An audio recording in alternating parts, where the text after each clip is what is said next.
Share what you thinking, what you thinking. What's on your mind? Share what you thinking, what you thinking. Hey, what's on your mind? Share what you thinking, what you thinking. Tell me, what's on your mind? Share what you thinking, what you thinking. Hey, what's on your Oh, mind? say what you thinking, what you thinking. What's on your mind? Share what you thinking, what you thinking. Hey, what's on your mind? Share what you thinking, what you thinking. What's on your mind? Share what you thinking, what you thinking. What's on your mind? Hey, Tell me, oh, tell me. Tell me, oh, tell me. Tell me, oh, tell me. Tell me, oh, tell me. What's your topic, sir? You ready to go, Jen? You was cutting up on that one, girl. Share what you thinking, what you thinking. what's on your mind? Share what you thinking, what you thinking. Hey, what's on your mind? Share what you thinking, what you thinking. Tell me, what's on your mind? Share what you thinking, what you thinking. Hey, what's on your Oh, mind? say what you thinking, what you thinking. What's on your mind? Share what you thinking, what you thinking. Hey, what's on your mind? Share what you thinking, what you thinking. What's on your mind? Share what you thinking, what you thinking. What's on your mind? Hey. You know you love me.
You know, now I thought I added myself to this stage, and here I go with this bull again. I'm sorry, y'all. I had to keep leaving in and out of the studio. I forgot to turn the sound on. There you go, me starting stuff again. Okay, hold on one second. Okay, now I hear it coming out of this device. All right. All right, welcome back, you guys. Happy Friday to you. I know that you're glad. I know you're glad that today is Friday, is payday. You don't have to see them old co-workers that get on your nerves no more until Monday, unless you happen to work on Saturday and Sunday. And if that's the case, you know, we ain't talking about you. Plug up your ears. We're talking to those that's off tomorrow and Saturday. And Sunday. Anyway. Listen, you ain't got a code switch right now. You can be your natural self. I know some of y'all out there having a drink. We want to thank Miss Elaine T for kicking off the super sticker, super chat for us so that we can work toward our goal of opening up these lines tonight. But if you don't want it, then we ain't got to have it. No pressure, baby. We ain't got to do it. We ain't got to do it. Maybe a Friday, y'all like, I don't feel like all that. And that's all good too. That's all good too. And then we just talk about what happened today, okay? Definitely on Fridays from here on out. I don't know about the rest of the week, but I will definitely be doing a pre-record on Fridays so that we can just get right to opening the lines up when we have that available to do so. Like when you guys choose that that's what you want to do. And if not, then we just had a quick review, chat it up a little bit, and then we can be gone. I read a few comments and then we out of here. No pressure. All right, now I haven't looked at this in a while, so let me pull up my regular sheet that I use to make sure that I cover everything. I have welcome you back to the channel, and also to those who are listening later in the recap. Thank you also for joining us here today for the recap of Beyond the Gates over on the So What You Think channel. Please remember to subscribe to the channel, hit the like button for me.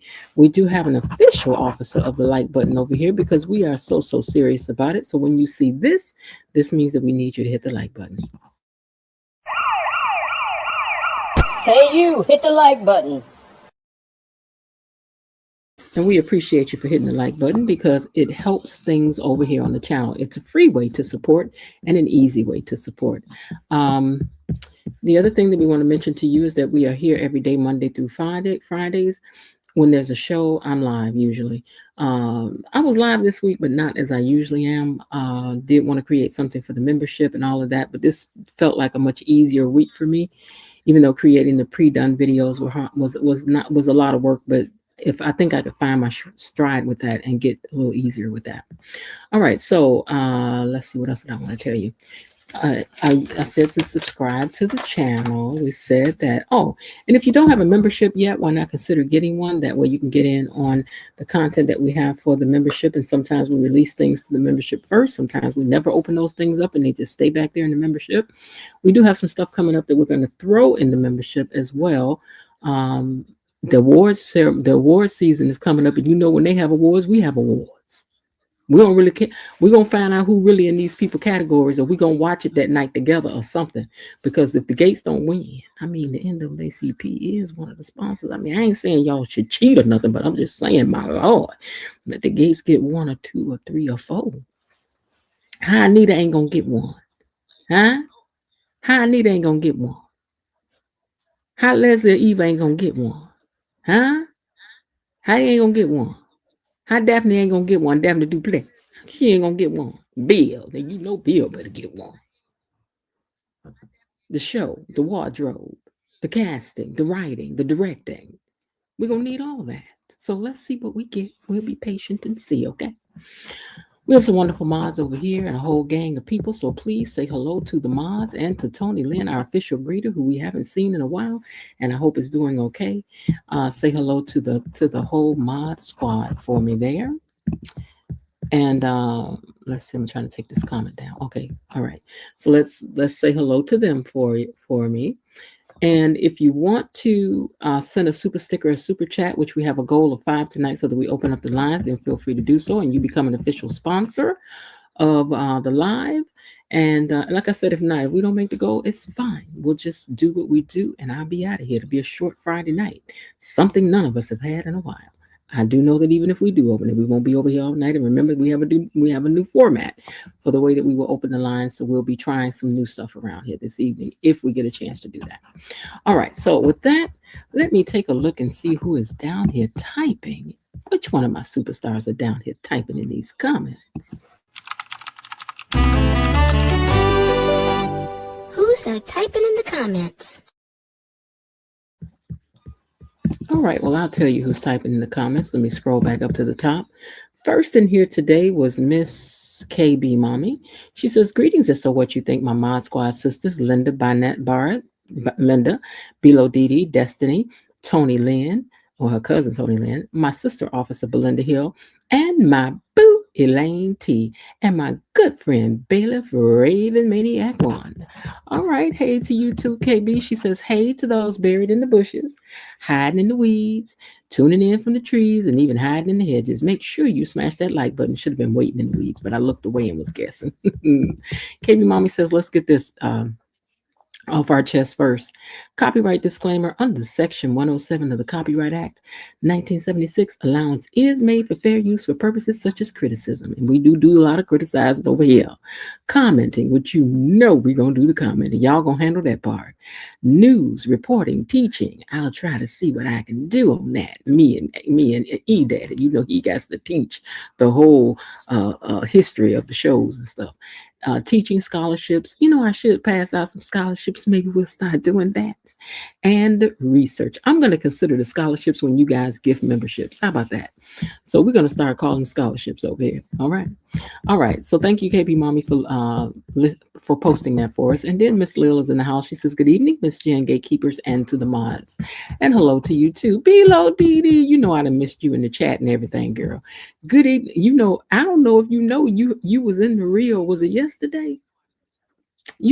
I mentioned you in the review either yesterday or the day before. I think it was yesterday though. I'm not sure. All right. She says, good evening, Gatekeepers, Miss Jan and mods. Hello to you too. And I said to please remember that the live chat opens if you choose to meet our goal of 5 super stickers or chats. A membership will also count. It's all up to you, the viewers. I'm sorry I misspelled that, I see, but I meant the, not their. The, not their. Raven Maniac says, hello, fellow gatekeepers, Miss Jen and Mod Squad. I'm over here in the gallery, patiently and poignantly pondering the events of the week. I will be discreet as I sip tea in my seat. All right. Thank you for that, and hello to you. Cynthia Willoughby is in the house and says, good evening, all.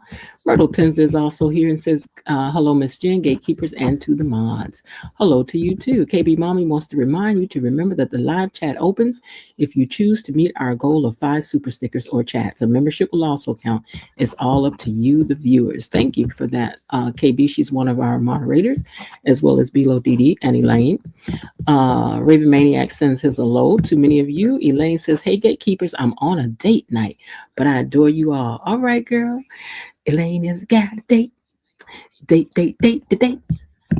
All right, girl. Order something good for us. Make sure you hit that like button as you come in. And it's the same as speaking when you enter someone's home. Now, y'all know KB gonna let you know now. She don't cotton to that kind of a thing. That's what they say down south. I don't cotton to that. All right. Wait, hold on, let me move it. I got a cord somewhere it should not be. Gotta move it out of my way. Wrap you around that. Wait, not that way. Give me a second. Okay, that way would be better. All right. Now, Elaine has also hit us with a super sticker, and we thank you very much for that, Elaine. She's one of our sponsors for tonight officially. Belinda Hill says, hello, Miss Jen, Tony Lynn, Elaine T. Gatekeepers. Happy Fish Fry Friday. And of course, I hit the like button on my way in. And why? Because she is the officer of the doggone like button. That's why. KB says to enjoy your date, Elaine. And let's see. Elaine says support for you all and the live panel tonight. Thank you. Linda says, greetings all, operating on fumes this week, remodeling the bathroom. Girl, I know you got that, and we got other stuff going on. Thank you for your continued support of the channel, and remember to hit the like button on gatekeepers and viewers watching. Elaine says, much love to you, Miss Jen, the mods, KB, cousin Linda, Officer Linda, and Mr. Raven Maniac. KB Mommy says, I'm multitasking tonight, but I'm here. Well, thank you, because I know you be busy. Earlier, I had no sound. They were letting me know that. And let's see, covered her. Belinda. If you want to help Miss Jen reach her goal, please feel free to send a super sticker, chat, Cash App, or join the membership. Thank you in advance. I think I took the Cash App down, KB. Maybe I will put it up another time, but I took it down. Okay, E Daddy says good evening. Hey, E Daddy. And Elaine says I will catch you in the replay. All right, sis. Bilo Didi has also hit us with a $5 super sticker, and we thank you very much for that. So she is also one of our sponsors for this evening. Hold on. She also is one of my moderators. So 2 of the moderators have given support to the channel. And as I said before, it'd be good for something other than the moderators to always be the ones that are pulling up the rear, if you will. And so we'll leave it to some of the others. I know Jasmine too has supported in the past, but we got to start stretching out more than just leaving it all on them to do, so that you can have a night of a live panel. So we want to do better in that area now. All right, now. Jasmine says, hello, Miss Jen, mods, and gatekeeper gang. Hey. Peggy says, hello, Miss Jen, mods, and KB Mommy, and Belinda Hill, Linda Barnett. Ladies, I'm here on time. All right, Peggy. Good for you. Miss Lil says hello to Raven, and KB Mommy says that part. Sometimes I'm not the most articulate at saying things, but take it from how I mean it and not how you may hear it, because I don't mean it in no kind of way. I'm just saying that there's room for us. There really is room for us to spread out and not always leave it up to the same people to be doing super stickers and super chats. It's okay for you to support the channel in that way as well. All right, so we're 2 there, 3 more to go. And so now I am going to, I lost my chat. Hold on, let me find it. Okay. All right, so with that, I'm not going to waste too much time. As I said, it's up to you guys how long we are here or not here tonight. I'm going to unlock these gates and play the short recap of what happened today behind the gates. Gatekeepers, it's time for our daily dose of Beyond the Gates. unlocked. Hey, gatekeepers, check out what happened on Beyond the Gates today. Now, Naomi was trying to tell Jacob today that she had tested positive for the BRCA test, but the lady wouldn't stop pouring coffee. He wouldn't stop talking. His brother Iz showed up. They started talking about their daddy, and he was going undercover, and Naomi finally just said, forget it, and gave up. Now, Anita was looking all cute, ready to go to chemo. Vernon thought he was going, and she told him, you're not going. Sharon going with me. Because it turns out she wanted to talk to Sharon about her honest feelings and fears that she's having about chemo. And she can't do this with her family, and she needs a safe space. She lets her know what she would want, how she would want things. And more importantly, she wants Vernon looked after if anything were to happen. And y'all did notice she didn't ask no Tracy to do this, right? Daydreaming and I'm thinking of you. Daydreaming and I'm thinking of you. Child, Bill was over there having a whole daydream about Danny. Bill was over there daydreaming he had Danny all throwed on the desk, but we know that wasn't true because she was over at the Uptown in this outfit, not that one. But anyway, Tomas walked in on him, and he was like, what's going on? As if Bill ain't had enough to keep quiet with Tomas, he had to go ahead and give him a promotion. But you know Bill got his eye on you, Tomas, and do. Now, Bill might have been daydreaming, but Danny is still over there basking in the glow of what happened yesterday. She was telling Pamela about it, and Pamela was like, girl, you better be careful before you mess around falling in love again. She was like, I ain't about to do it. I ain't about to fall in love with no Bill. She was like, okay, then we're going to see what happened, but you better be careful. Y'all see Mona and them sitting back there in the background? I'll get to that later. Anyway, Danny and them get back to trying to do work, and so they start talking about how they need a model. So they look over there and see Iz, and she was like, that's who we need. Danny was like, we need him. She said, you think we could get him? She was like, girl, yeah, I can get him. She was like, okay then, girl. Work your thing and see if we can get him to sign up for this campaign we need him for. Now, Eva was at home washing with some Tide, as she always do. And then her mama showed up with coffee and gossip, like a real gatekeeper would. And then she started telling Eva sitting up there listening to her talking about how she still got a chance with Ted because Ted is the love of her life. And she was like, you know Ted got a new girlfriend, right? And said girlfriend Shanice was at the hospital giving Ashley all the deets of the date that lasted all night and day. Now, what Ashley don't know is that her mama was at Uptown talking about her falling in love too fast, and Mona had to tell her, girl, I know you ain't talking because you know like mama like daughter. You done ran off on the cruise and fell in love with somebody, and yet Ashley's supposed to be able to do a little differently from you. She was like, girl, I'm older. It's different from me. She was like, oh, okay, girl. Now, meanwhile, Leslie over there trying to figure out exactly who it is that Ted is going with, and she was like, oh, wait, you ain't got to tell me nothing. I already know who it is. And I was like, I know she headed to the hospital, and to the hospital she went. Child, she got all up in Shanice's face. She was like, you better leave Ted alone, and I mean it, da. And she was like, girl, you first of all, you don't be telling me what to do. I'm about to be with him. That's it. That's all. And then Leslie was like, okay, you're going to find out. I'm going to show you better than I can tell you. And Shanice looked at her like, okay, it's on and popping. It's on and popping. Shanice ain't thinking about her. She go over there and start back talking to Ashley about her date, and she was grinning and tee-hee-hee. And then here come Grayson walking up, talking about he want to go out and have some coffee. And Shanice said, go, girl. When she left, she gets a text from Ted telling her how much he misses her smile, and he hoped to see it later. Lord, if I don't want to see you as a person, here come Derek scrolling up through this girl's date. And then sat bop down at the table. And Grayson was looking at him like, I know you from the elevator. He was like, yeah, nice to meet you again. And so then Ashley was like, give us a minute. And she was like, you going to have to stop with the weirdness. And where's the girl, Cheryl? You need to call her. And he's sitting over there looking like, you don't love me? I'm like, child, how many times she got to say it?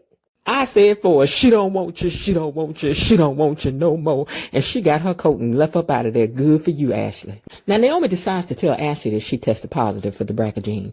And then she wants to know, has she told Jacob yet? And she was like, no, I ain't told him. I was like, girl, you know Jacob going to be mad when he find out because he already number 3 if he the third one you going to tell. My Lord. Now, rounding out the episode, Anita's come home. She's standing there talking normal. Next thing you know, she done fell out. And I thought to myself, oh, Lord, did Haley send some tea round here for her? Because if she did, Anita will handle you.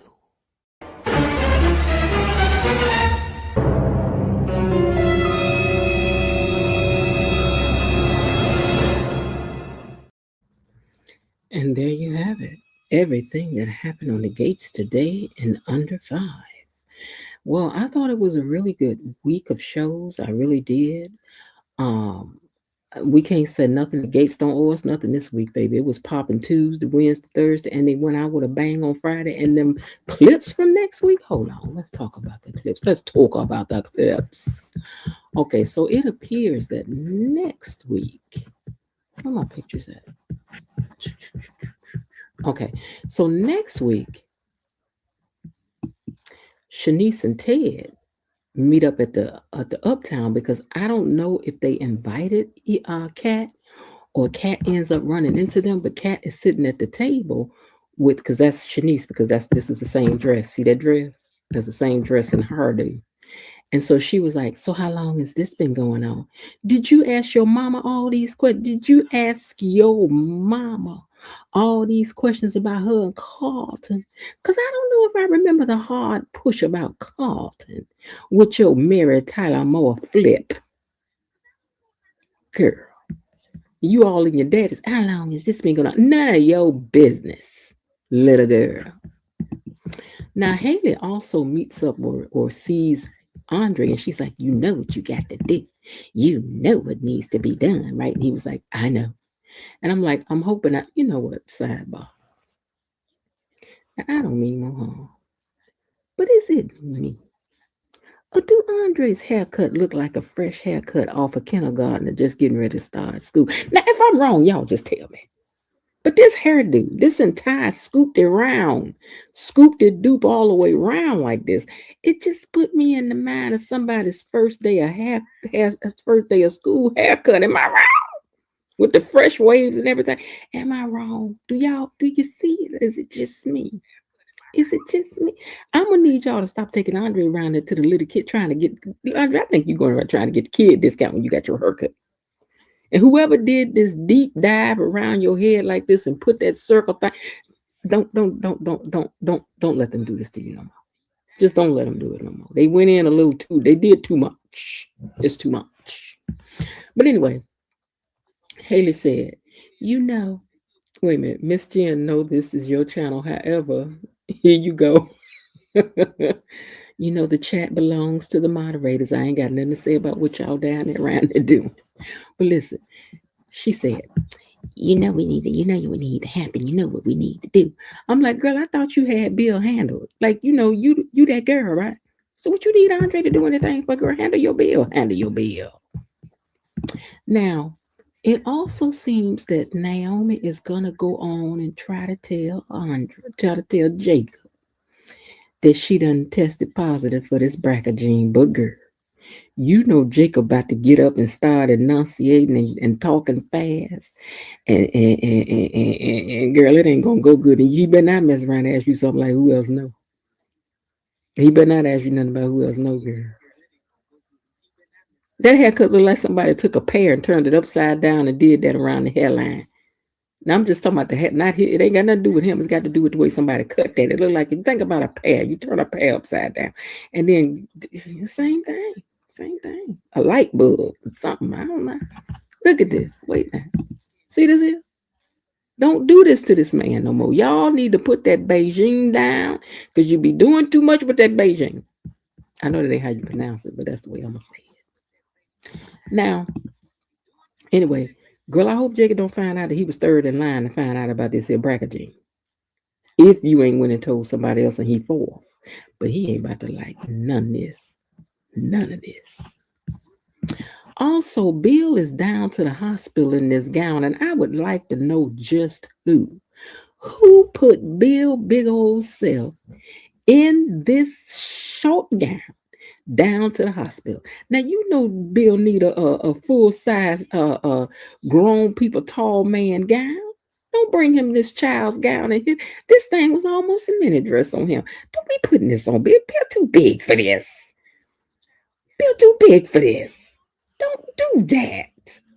Get Bill a proper gown. Y'all know they make them gowns and all this TV. Somebody get a special gown for Bill. Do y'all need me to send it around there and just put Bill's name on it when he got to do a hospital scene? Okay, I'm just saying. We got to do something about that. That's not working for me. But anyway, the doctor was like, you know, everything was all right, but it looked like, he was like, what? Because everything was looking good. Hold on, let me see, because I think I see problems brewing down in the, hold on. You know his booty is all out in the back. Not in the back. Miss Jen, at least it covered Bill's beer belly. Okay, Belinda. I can see that what it really is that you just didn't like that Below Diddy name was the one that got called out yesterday. Because when I first recorded, I had your name in there, but that's all right, girl. This goes out especially to you, Belinda, because y'all gonna put some respect on Bill's name. You understand me? I will come running and charging up on y'all about Bill like. Whoop-cha, whoop-cha, whoop-cha,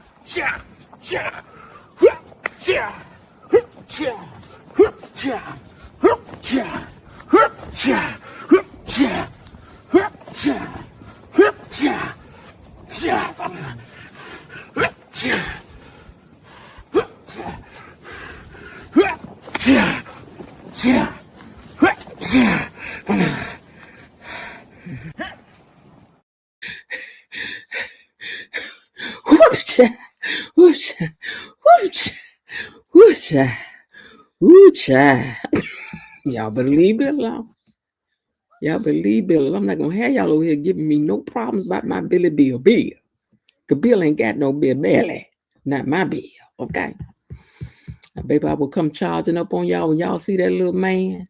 When y'all see this little very round little man run up on y'all, y'all better know it's time to stop giving me foolishness about Bill. Cause I was ready for y'all tonight. Y'all wasn't ready for that. Now was she? Now was she? Anyway, let me get up here and finish talking about next week. We have two super stickers. We have three to go, you guys, before we can open up these lines. Okay, and like I said, if y'all don't want the lines open tonight, it's fine, child. I'm gonna talk about a couple things and we're gonna be up out of here. Okay, now Dr. Madison he almost built the same as who? He almost built the same as who, Below DD? Okay, look, so Madison got tears in her eyes and she about to let Chelsea know that I'm not about to be with this mess that you doing over here popping these pills and can on and out here doing the most, because I don't do that. I'm a doctor. And my edges is laid like, whoa. I'm not about to do all this with you, Miss Chelsea. Good. What did you say? Chat, please don't mention Gutty Buddy. Girl. Oh. What you trying to say? What you trying to say? You wanted to? Okay. Say something else about Bill. Say something else. Did I tell you not to say nothing else about Bill? I'm gonna knock the stuffing out of you. Knock the stuffing out. I done told you don't say nothing about Bill over here. Don't say nothing to me about Bill. Say something else. Say something else. You could get it too, KB. You could get it too. You could get it too. I mean, if you want it, come on forward. You know what I'm saying. Okay, but anyway, she done told Chelsea, I'm not about to be with this mess that you on right now. I know you trying to get, look, I'm adding in, because they just showed like a 2-second clip, if it was there. But I'm going to tell you what I thought she said. She was like, look, girl, let me tell you something. I ain't about to sit up here and be with this mess that you on. I'm a doctor, and I am classy, and I'm rich, and I don't be doing no stuff like that. And if this is what you into, girl, let me tell you something. Like Claire Huxtable said, if you don't get yourself together, you ain't going to never have nobody bringing you anything, anytime, anywhere, at all. Any place, anytime, anywhere. Girl, she ain't about to go for that. Somebody gonna do something to her. Now, baby, Nicole, let me tell you something. I didn't even know this was Nicole when they first showed her. I was like, who is that?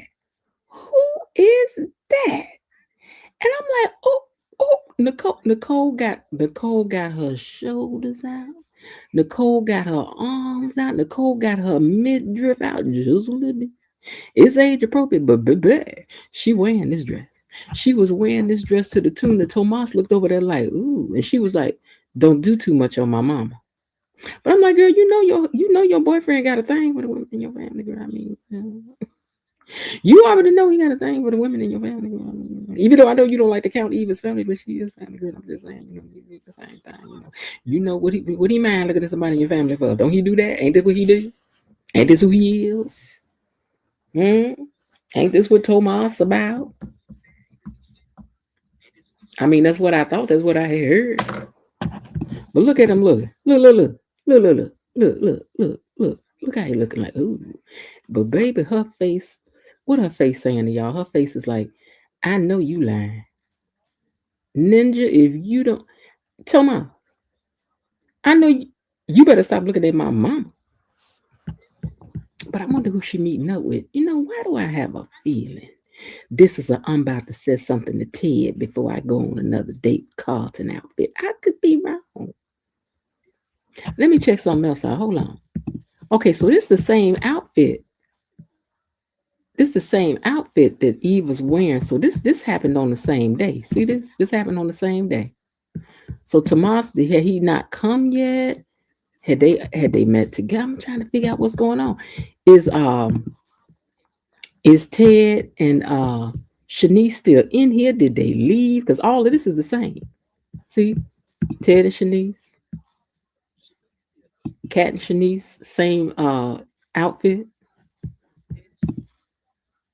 And then this is Nicole, Tomas, Kat, same outfit. So, ooh, we might have had another meet and greet up down to the thing. But let me tell you something, Nicole. Now, you look nice in your dress job. Then you let me tell you something. You ain't filling out no dress like Nurse. What's her name over there? I'm telling you, now, the girl that you look nice in this dress, Nicole, girl, though. But don't try to get in no competition. Because you know she is body. You know, I mean, you know, you look good. We ain't saying that you don't, girl, but don't get in no competition. Not with this here. You don't want to compete with this. Okay? It's this. Okay, don't do it. Don't do it to yourself. All right.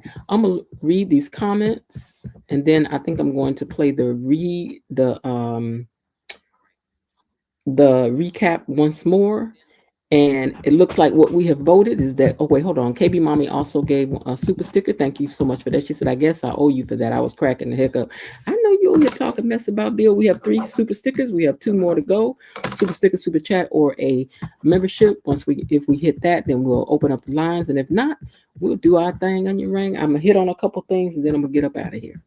All right. So, in fact, I don't think I'm going to read the rest of. Let me see who else came in. Taylor came in. How you doing? How you doing, Taylor? And Kelly S also is checked in. See, is there anybody else I met? I saw Jasmine earlier. Veronica Warren. Okay, I think I hit everybody that came into the chat. Okay, so I just wanted to make sure I said hello. All right, now y'all act like Eva ain't never supposed to talk to her mom about nothing. I think she was trying to tell the lady, "Would you stop being?" This is what she told her. She said, "Mama, please move on. That man got somebody now. Can you just move on?" No. Get you somebody like I got me somebody. Daddy got somebody. You need to get you somebody too. It ain't like it's about to be no secret up in here. So what did it matter who told her? She about to find out anyway. Because they are public. Child, Shanice ain't hiding a thing. And Shanice ready for it anyway. She already knows it's about to be a problem. All right, so let me take a look at some of the things that happened this week since I don't know if we're opening up the things, so I'm just going to cover some of the things that were highlights for me this week. Okay, so I did not get a chance to take apart the conversation that Kat had with Martin and Kat had with her mother and Kat had with her dad and Kat had with Samantha. So I will do that in the membership tomorrow and just break that down, that whole conversation and my complete commentary on that, because I've only done short and stuff and haven't talked about anything at length that's happened this week. Not really, right? So we have to break that down. But here is my question: who is the, what did they call it? I keep forgetting what they call this man. What's the name? Hold on. Let me see, did I write it somewhere else? The Impaler. Who y'all think the Impaler is? Because in thinking about it, Grayson does work with blood. Grayson is you. And whoever is the Impaler, they got money, because there's money in that dark skin market. In that dark skin market, there's money in that. Money. And Grayson got some money. So Grayson, is that you? Is you the Impaler? Grayson? Huh? I got my suspicions about a few people, but Grayson. We know it ain't Carlton. Carlton too much of a do-gooder. I don't think it's Carlton. Although that would be something if it would. But we got to figure out who this Impaler is. The person who Joey is a little nervous. I mean, what nationality is Dr. Rollins? Huh? What nationality is Dr. Rollins? Is you with the people that be, same one as Joy? Cause Joy looked a little nervous. Not never Joy was like, I ain't about to be messing with that fool. I heard about it and I don't know who it is. And who says the impaler is a woman? Yeah, is a man. It could be a woman. I first thought Leslie, but it ain't her. It ain't her. It can't be Jacob daddy. Jacob O'Fine daddy. He don't know nothing about that. There's gotta be somebody that's got something to do with that hospital. Girl, let's hope it's not Carlton. I just hope not. Carlton is supposed to be such a little sweetie pie. Let's hope he ain't got into no dark skinned market, girl. Into no dark market. All right, so that's one thing that popped up this week. Greg the phlebotomist. I think the phlebotomist could be the person who is doing that. Because Randy, do you got a side business? Randy, do you got a side business, Randy? Randy Schmandy. Oh, we don't know. We got to figure it out. Y'all think it's Grayson? Yeah, Grayson too. Yeah, Grayson. I'm saying Dr. Rollins, but I'm saying either one of them. I'm sorry. I thank y'all because I'm glad I looked down and saw that. So either the impaler is either Dr. Grayson. Grayson, or because I don't know if he's considered doctor, but Grayson or Dr. Rollins. One of y'all is the impaler. Phlebotomist, he's not a lab, he's a lab tech. I don't care whichever one he is, he dealing with drawing stuff and whatnot. And he know it's either him or Dr. Rollins, or maybe it's both of them working together. I don't know. And then I said, see, that would be interesting if Nicole ends up dating somebody who's in the underworld, just like her best friend who she been thumbing her nose at. And then, girl, is you gonna break up with him or not? That's gonna put her and Nessa in the same seat. Girl, then we're gonna have to see if you can walk it like you talk it. I would break up with him. You know that Joey's a no. Girl, we're gonna see what's gonna happen if this doctor, because I think you're gonna end up choosing Dr. Rollins anyway, because they done wrote this man in here. They done wrote this role for this man. He ain't going nowhere. He ain't going nowhere. He ain't going nowhere. Hey, be on purpose. He ain't going nowhere. Now, other stuff that had came up this week is don't let me miss if somebody does a super sticker, because we need 2 more to open up the lines. So don't let me miss it, because I don't want to miss it, because by the time I'm done with this and we don't have it, I'm gonna be on an hour myself, and then I'm out. And we at 38 minutes now. Okay, now who had the better cake baking party? Was it Ted and Shanice or Nicole and Carlton? Now don't forget, now Carlton was picking folks up off the floor, but then again, Ted ain't picked nobody up, and it was giving the same energy. So but he had some pretty good lines. It's your chance to pull out. Your chance to say you want to change your mind right now. You better speak now. If ever hold your peace, girl. She said, I don't want to get over. Do. I don't want to get over. Y'all just saying that because y'all don't like Carlton. Carlton picked somebody up off the floor. Did y'all see Baby Boy when he was baking? Okay, never mind. Anyway, Ted and Shanice. Okay. The doctor seemed to be eyeing Nessa. Now Nessa seemed to be eyeing the doctor. I was there. I seen. I see you. That woman said, I see you. Okay. So y'all said Ted and Shanice. Okay. Now, KB, you can't be giving no doubles and stuff. Other people have got to step up. Other people have got to step up if they want the panel. I'm about to not be counting yours because we ain't gonna do it that way. And you a moderator. Other people have to step up for it as well. If they don't want it, they don't want it. It's okay. If they don't want it, it's okay. It's okay.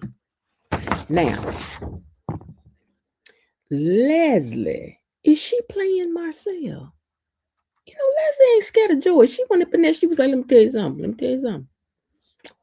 While you think you was playing me, I was stepping back and surveying the field and getting my game plan together. And you're going to find out. But you know what? We wanted to know. Thank you, Cynthia. We wanted to know what we wanted to know. Let me write your name down, Cynthia, because I want to be able to, I want to remember to say it. I'm not redo this again. Cynthia Willoughby. Okay. All right, now. I mean for tonight, KB, because this is our first time saying it's got to be 5, and you told me I had to stick to it, so we're gonna have to stick to it, girl. We got to stick to it. If they don't want it, we ain't trying to force it on nobody. We ain't trying to force it on nobody. Okay, listen. So, do y'all think Leslie? Because Leslie told him, she said, "Listen, while you was doing what you was doing, I was doing what I was doing, and I done got my ducks lined up. I ain't scared." I was like, girl, do you know you talking to Joey the Thumbs? We ain't called him by all his rightful names in a while. But baby, Joey the Thumbs, Joey the Hacksaw, Joey the bye-bye, see you later, Joey the sleeping with the fishes. He don't play like that. Okay? And what's on that thing that he gave her for the computer? When y'all gonna let us know? She took that thing home and ain't even thought about it. She said, I can't take it back. No, you can't take it back. We're gonna count it for something else though. But it's got to be somebody that's not somebody else that's not a moderator. No. All right, now. So I don't know because I think that Marcel is really starting to fall for Leslie. I do. Child, he about to call his wife and said, "Tell your mama I ain't coming home. I ain't coming home no more. I ain't never coming home no more." He this close. So Leslie, I hope you ain't playing with this man, because you know once you start playing with folks and they fall for you, girl, they be ready to do stuff to you to keep ya. They want to keep ya. Thank you, Erica J. So thanks to her, we will open up the chat. Let me write that down. Erica J. Thank you so much, Erica J. Erica J said, I want them to.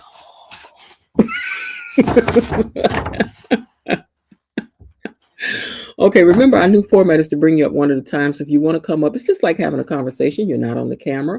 You can come up. You can have your say. You can talk about what you want to say. Because this week of shows was good. It was good. You ain't gonna say it wasn't when it was, baby, because it was. Okay, now, so we want to know what's on the USB. What y'all think on the USB? Okay. And since we did make the 5 super chats, I won't go down the rest of the line of what is to be discussed. I will wait and discuss that with the people who come up this evening. Oh, you think Marcel is strong? I think you may be right. I think he like, think you want to marry me. Do you want to marry me? I think so. All right. Well, with that, because we made the 5 super stickers, we ain't gonna waste no time. We're gonna get on to it. We're gonna open up these lines. Let me grab my copy, throw it down in the chat.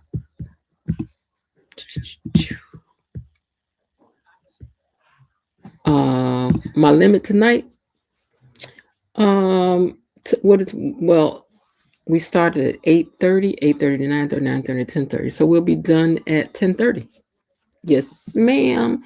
10:30, 10:45 at the latest. Okay, because it is now 9 o'clock. And we're going to open up these lines and we're going to walk them out. So let me pin this up to the top for you guys. Let me start it and let me go over here and pin it. I got to go over to YouTube to do that. Give me a second. Okay, let it stop to you.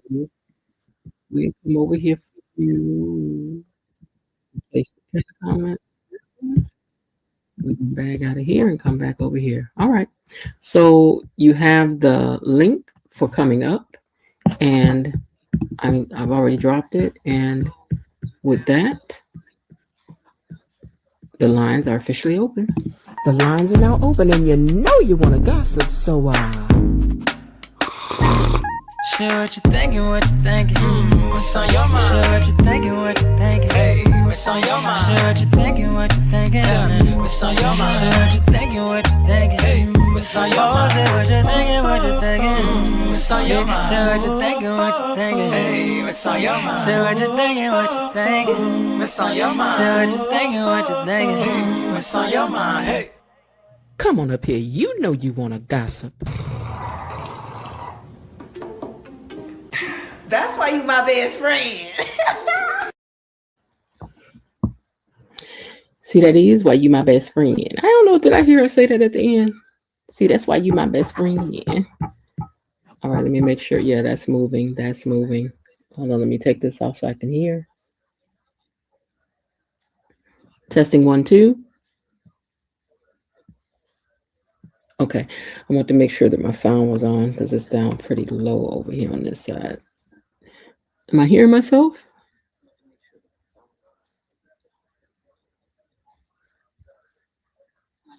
Okay, yeah. All right. I was to make sure my sound was right. All right. So we've dropped the link for those of you who want to come up and talk about this week's shows, which were some really great shows. Really great shows. New format is that we will bring you up one at a time, except for Miss Lil and E Daddy. They can come up together. And how long do they get? I don't know. It depends on how many people are coming up. You know, and they don't all have to drop down, but we will mute the mics in between if we talk to people and bring, just make sure that people talk one at a time. Tex needs to publicly dress Leslie down and tell her to take her clown shoes to the road. You can't be friends with a narcissistic fool. Who is Tex? Needs to publicly dress Leslie down and tell her to take her clown shoes on the road once in a while. Who is Tex? Who is Tox? Who is Tox down? Who's that down? Yes, down.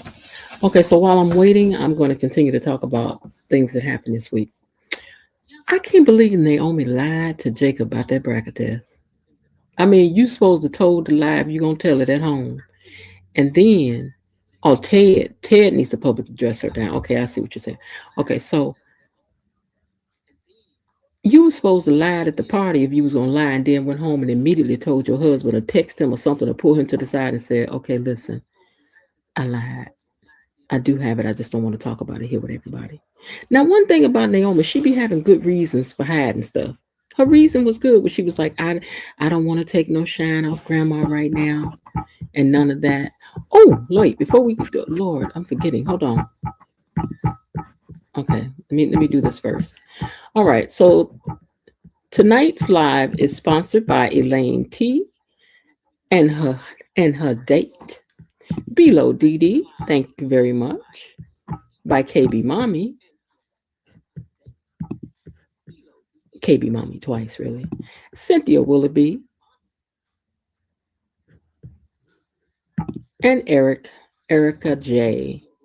Thank you so much, Erica J, Cynthia Willoughby, KB Mommy, Elaine T, and Below Didi. What did I skip hers? Okay, I promise. You know what? The Lord probably tried to make me skip yours because you be picking on Bill Belly, which he don't have.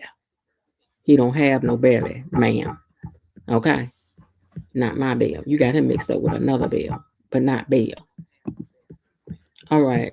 Now, y'all may as well come up here. Let's not start no silent protesting and all that. Get y'all butts up here and let's talk like we normally do. I ain't about to have it.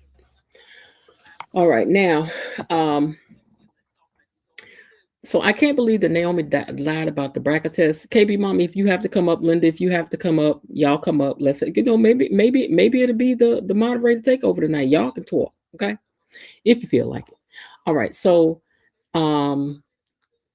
Jacob Smitty. Okay, Jacob and Smitty in this undercover situation, because I thought, now I'm going to tell y'all what would be a twist. If Smitty turned out to be the person who was the impaler, I would fall off my chair. I would fall off my chair. Because see, right now, Smitty is too sugary sweet. So it's got to be a secret in there somewhere, unless he's just going to be the sugary sweet one. But he just, la, la, la, la, la, la, la, la, la, la. And I'm like, somebody done something they had no business. I just know it. I just know it. All right, so he could be the impaler. We don't know. Was it necessary for Shanice to tell Nicole about her dating Ted? Do you think it was? Because I'm not so sure that it was necessary.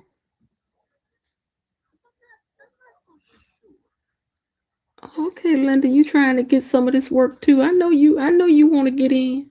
I know you want to get in. Okay, but anyway, um, just keep on here because you talking about my bill. Just keep on.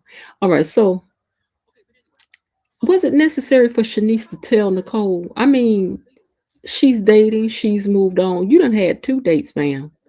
You the one wanted the paperwork served. The paperwork got served. She done help hook you up with somebody else. But listen, I think that Dr. Nicole is pretending like she not really that bothered. Like she not really that bothered by Shanice dating him. But I think that's the reason why you done showed up in this here dress, ma'am, this week with all your goodies hanging out. Which it does look cute on her. We ain't gonna say it don't when it did. She looked cute in this dress. She looked cute in this dress. You can't have a belly or nothing to wear that. Don't get started, y'all. Please don't get started, because this ain't nothing no man will wear no way. But her belly flat as a board. This we know for sure. Okay, because she is wearing the dress. Okay, but I don't know if it was necessary that she had to tell her. But it was a nice thing for her to go on and tell her. I see you, Miss Lil. Hang on for me. I think it was a nice thing for her to go on and tell her, but it wasn't something she had to. She ain't had to. She wasn't obligated to tell her nothing. But it was nice that she wanted to. But I really do think that Nicole is being Nicole and just, being politically correct and not saying what she really want to say, how she really feel about it. She don't want to do that. She just don't. Mm-hmm. Hey, Miss Lil, welcome to the stage. Oh, hi. Oh, sorry. Hi. Did I catch you off guard? Are you ready? You want to wait a minute? I was just trying to wait for Edith. He's got to get himself on. Okay, all right. Well, tell him I'll see him when he pulls up. How was your week? Well, my week was fine. How about yours? Mine was okay. I had a little behind the scene drama going on, but it is what it is. Yeah, well, that's a part of life, and Mm-hmm. I guess we all do have those days. But anyway, everything worked out okay for you, right? Things are still, hanging. Things are still hanging, but you say you have to let it go, and you have to let sometimes you gotta let stuff go. Just let it do what it do. That's right. That's exactly. Mm-hmm. Mm-hmm. Yeah. Well, what did you think about this week's shows? I think every single show this week had my mouth hanging at one point or another, where I was like, wait, what? I enjoyed it. I really, really enjoyed it. But I cannot believe that they opened up this drive for with Leslie and left us hanging. We don't know if it's a criminal act that he called her in, or if it's something else from her past, because we never got a chance to. They never went back. I don't know if they forgot about the storyline. Remember, he gave her. Mm-hmm. Yeah, that USB. Is it USB? UB? Yeah, he did, and we never saw what was on the screen. I guess they got to come back around to it later, but they know how to keep us talking about something. Oh, they really do. Hold on one second for me, Miss Lil. I'm gonna mute you for a second, and then I'll be right back. All right. Now, what I forgot to do was to play this recap again. So I'm going to play the recap again, and then we're going to get into our discussion of what happened this week. It may help to refresh your memory as to some things that you want to talk about that happened today as well. So here's today's recap, you guys. Hey, Gatekeepers, check out what happened on Beyond the Gates today.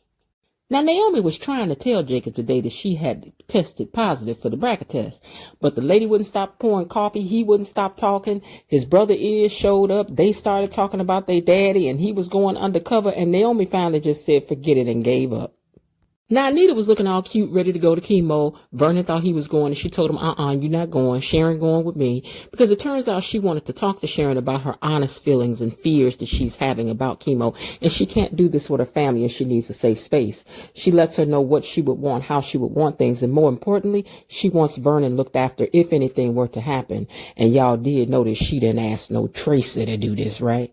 Daydreaming and I'm thinking of you. Daydreaming and I'm thinking of you. Child, Bill was over there having a whole daydream about Danny. Bill was over there daydreaming he had Danny all throwed on the desk, but we know that wasn't true because she was over at the Uptown in this outfit, not that one. But anyway, Tomas walked in on him, and he was like, what's going on? As if Bill ain't had enough to keep quiet with Tomas, he had to go ahead and give him a promotion. But you know Bill got his eye on you, Tomas, and do.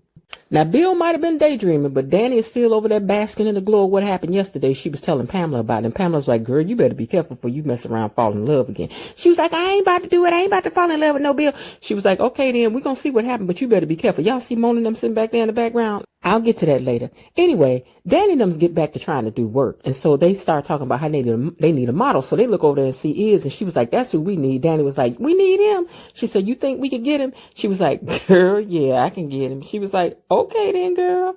Work your thing and see if we can get him to sign up for this campaign we need him for. Now, Eva was at home washing with some Tide, as she always do.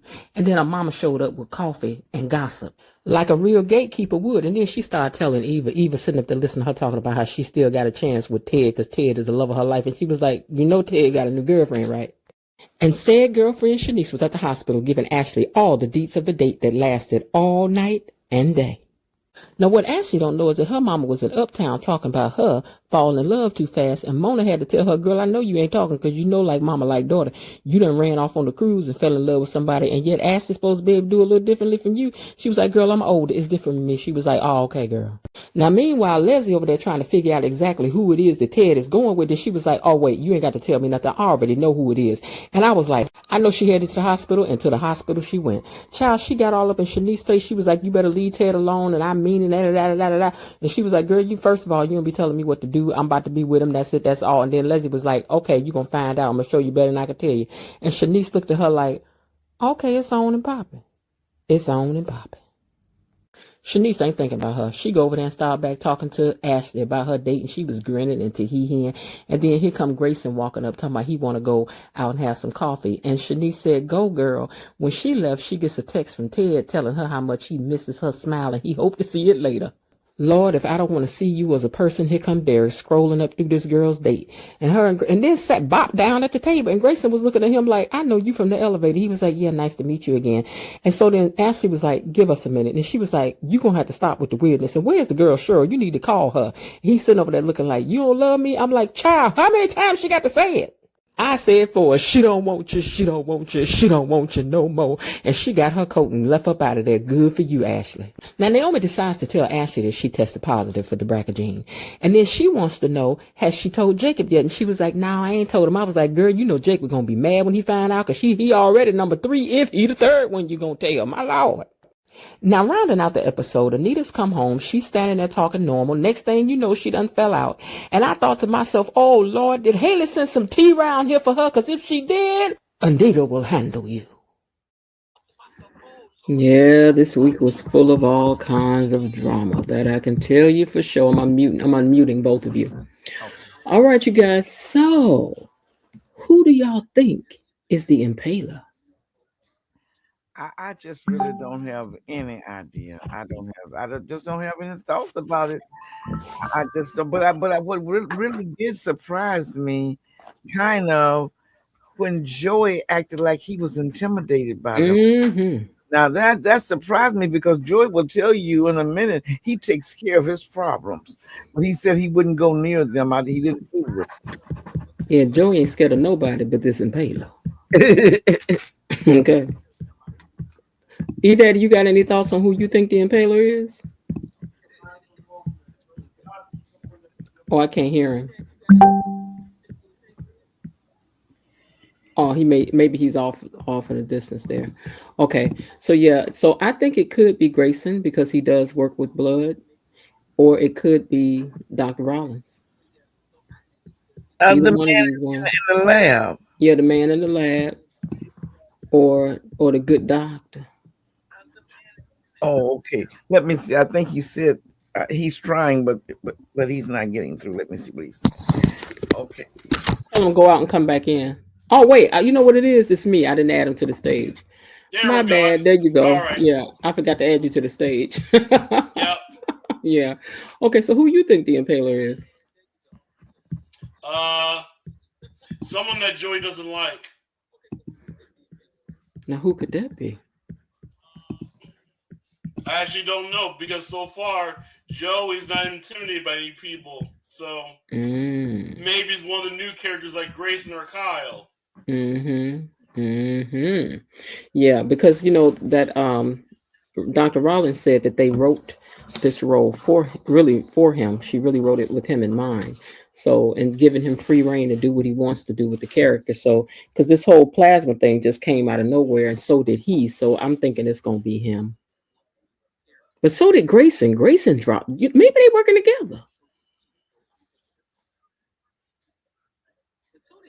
Because that whole name, the Impaler.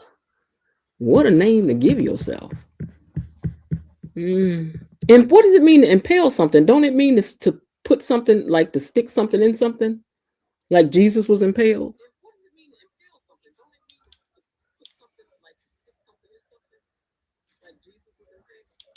Can y'all hear me? Hello? I can't hear you guys anymore. Hold on, let me see what happened. Let me mute you and unmute you and see if that works. Okay, are you guys talking again? I can hear you. Okay, I can hear you. I don't hear your mom. I can hear her in the distance, but I can't hear her in the mic. Wait a minute, my mom must not be plugged in again. I'll be right back. Okay, sounds good. All right, so E Daddy said he don't have no idea who it is. Let me look at some of the comments and see. I think it's going to be a new character that hasn't been introduced yet. They done brought enough folks on here. Lord. We're gonna be passing out some paychecks. Can we get man Russell here? You're on mute. Okay. Oh, I was on mute. Okay. Yeah. Okay, then you got to turn your volume down to something else because I hear myself. I think it just went away though. Okay. All right. So let's move on to something else. Everybody said they don't know. Now, I did not have time to break down what happened between Kat and Martin, Kat and her mother, Kat and her dad, Kat and Samantha. What did you guys think about what happened with those conversations this week? Well, I really think that when Kat went to see her dad, I can understand from her point of view because she doesn't really like Eva at all. And she's tired of him pushing her at Eva. So she thought it was an invasion of her privacy for her dad to tell Eva. In a normal situation where you had a sister or a half sister, you wouldn't think that way. But since they don't have any relationship, Kat apparently does not feel like Eva even deserves to know anything about her. So she was angry about that. But when she became very angry about when Ted said, I love my children equally. And she said, you love her as much as you've loved Martin and me, and you've known us all of our lives. I think she still wanted Eva to be on the outside. But I know Ted gets a lot of slack from people, and the internet bashes him. Some people do. But one thing, he stood up to Kat that night, and I really, really was glad. There's a difference between being a poor spouse than being a poor father. And he indicated to her, I've been a good father, but I made mistakes in my marriage. And you have to separate those two. Even in a divorce, children separate what go on, and they find a way to love and coexist between both parents. Mm-hmm. Yeah, Vincent, you have to. Hey, Bobby Wobby. Let me see who else came in here. I saw somebody else came in. So Bobby Wobby came in, and I know J. Paul came in. Kelly S. Had I said that already? I don't know. Let me see. Did I miss anybody else? Ooh, I think that was it. All right. So yeah, I don't. Do you think that it seems like if anybody got through to her, maybe it was after she had been worn down with the same thing. Her father was like trying to be nice, and he's like, I've come to the end of apologizing. This is it. This is all. I've been a good father to you. Because really the truth is, what happened between me and your mama ain't really none of your business. That's right. How I treated you is your business. And I ain't perfect. And I was like, okay then, but she still got a right to get over it where she can get over it, you know? Mm-hmm. You know, yeah, I agree, Cynthia. I think that Samantha had a more lasting effect on her, like they said, out of the mouths of babes. For a child to tell you, you acting a fool, right? Mm-hmm. I mean, you acting a fool, right? So you have to be like, oh, wait, because kids don't usually have no agenda. They just be talking. Mm-hmm. All right. So what about when her mother talked to her? You know, a lot of people have had an issue with Nicole, and they don't feel that she supported Eva emotionally enough, and especially because she's a therapist. But I feel that she's supposed to tell her to, you know, you got to do the hard work. You got to get over this before it consumes you. I really like the idea that Nicole, because I've had this issue when I was younger. Nicole told her Eva is living her life. She's met someone, she's got a great job, you know, she's a smart girl. So she's living her life. So Kat is constantly thinking about the hate that she has for Eva. Yes, Eva has done things that were not acceptable, sleeping with Tomas, and then continuing a friendship with Tomas when she knew they both emotionally were drawn to each other. So we don't take any of that back. But at some point, her mother was correct. We have to take responsibility for ourselves. Hopefully, Eva has looked at her ways and understood they were not okay. And I hope that she's sorry that it happened, but she's ready to move on. But Nicole was exactly right. Many times, the person that we think we have a alt with, they're living their best lives while we are still angry and bitter over them. And that bitterness can take over your soul. Even a beautiful woman who's bitter is ugly. Mm-hmm. Yeah. Indeed. So I yeah, I think, totally agree with Mom. in all fairness, do you think that at this time, hey Erica, I done missed you being over here, girl. Come up here and say hey to the peoples. Um, do you think that in fairness, Kat has had enough time to process? Like, I'm not process. That's not what I mean. Do you think that they have handled Kat's emotions yet, like that she had? Because I ain't about to lie now. If somebody show up, pop up, tell my day, my daddy, baby, my daddy's child, I ain't about to do. I ain't about to do it right away. I ain't about to do it. You know, so I could understand why Kat was acting the way she was at first, Yeah. because you know, I mean, what you mean a daughter? And I'm the only daughter, you know. And so I could And see what that was. she's the baby of the grandchildren. Mm-hmm. Everybody has pampered her. And you remember what Vernon said when Chelsea was, are we able to say abducted? She Mm-hmm. said that Hey Keisha. Mm-hmm. that cat used to run behind Chelsea. That's my Chelsea. That's my Chelsea. Mm-hmm. So cat was always Mm-hmm. the one people picked them up. They don't and carried you in their arms, and she always had a way. Even Martin said how thrilled he was when she came home from the hospital. So they all have pampered her. I'm not trying to say she does not feel a loss. Yes, she lost Mm-hmm. a place, Mm-hmm. and but some at some point you got to work through it. Now, Erica says Eva isn't just living her life. Her and her father can't stop talking. Oh, Eva isn't just living her life, but isn't Eva just living her life? Her and her father can't stop talking about Kat. I don't know that I agree with that. I think that Kat is overtaken by this, and this is what the people around her are even telling her. Like, you can't even, you're missing stuff because Eva might be there. I might be because Eva might, you know. Child would pay her dust and move forward. I Mhm. wish I would miss one thing for you. I'm not about to miss one thing. You got to deal with me being up in there. What's about to happen? Yeah, yeah, Uh-huh. yeah. Because you're losing things like, well, I do know some family members. Oh my gosh, when you go to an affair and you just think, not today. I cannot handle all this arguing and debating and carrying on. And Lois, brother, Uncle John, cousin John Mm-hmm. is here, and you think maybe I should have stayed home. But you're Mm-hmm. right. Now, if you're protecting your own emotional health, that's Mm-hmm. one thing. But for you avoiding places because you think she's going to be there and you don't want to lay eyes on her, I Mm-hmm. think that's not making any sense. Yeah. Now, Bilo Didi says, I think if Nicole was still in an angry space, sad, depressed, hurting, then it would make more sense for Kat to be holding on to her anger. But child, Nicole has moved on and Kat needs to as well. I still think Kat deserves to have the space that it takes for her to get past it. But I think that she's got to move in her own space. Erica, it says you need to connect your mic cam before I can add you to the stage. So I know she know that because she's whiz at this, so she'll be back probably. Okay, so I do think that Kat has the right to move at her own pace, but I also think the advice that she's getting, what they're telling her is correct as well, which is like, girl, you can't let this pigeonhole you. You stuck in one space worrying about this. And I don't know if you want that. Erica, before I put you up, is your camera off? I just want to make sure. Okay, I see your picture now. All right, so welcome to the stage, Erica. How you been?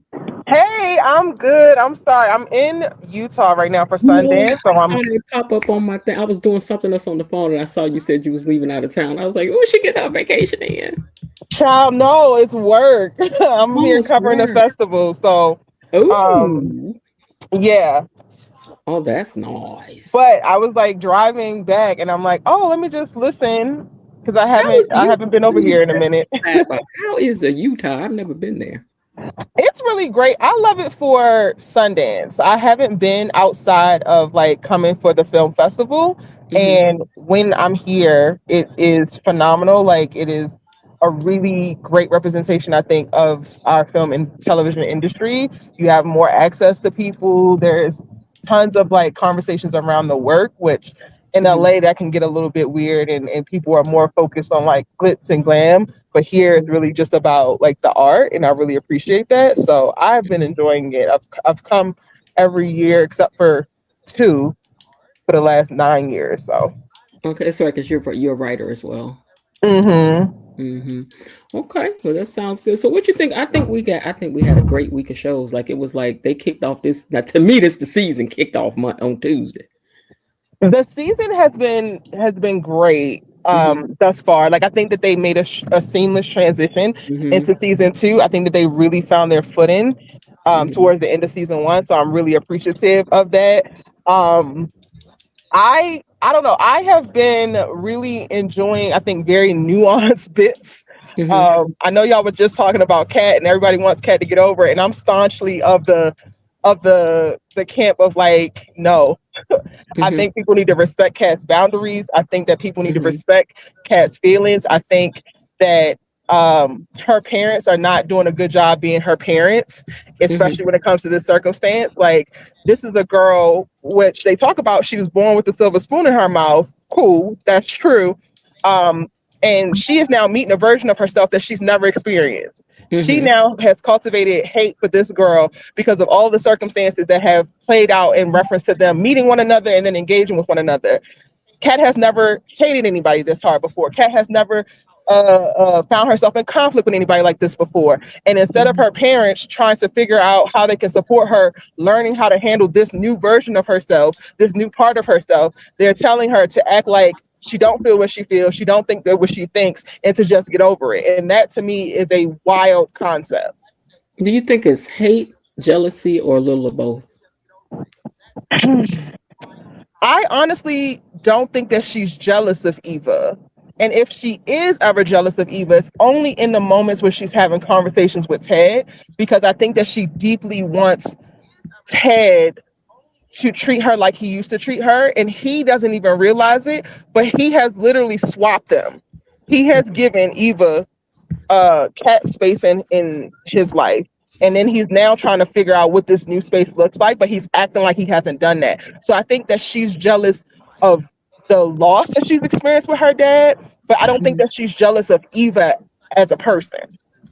I think it's kind of a natural thing for parents, especially when they don't know a child, and then one pops up, that they throw all of themselves into it. Like no matter how the child got here, it could be adoption, anything.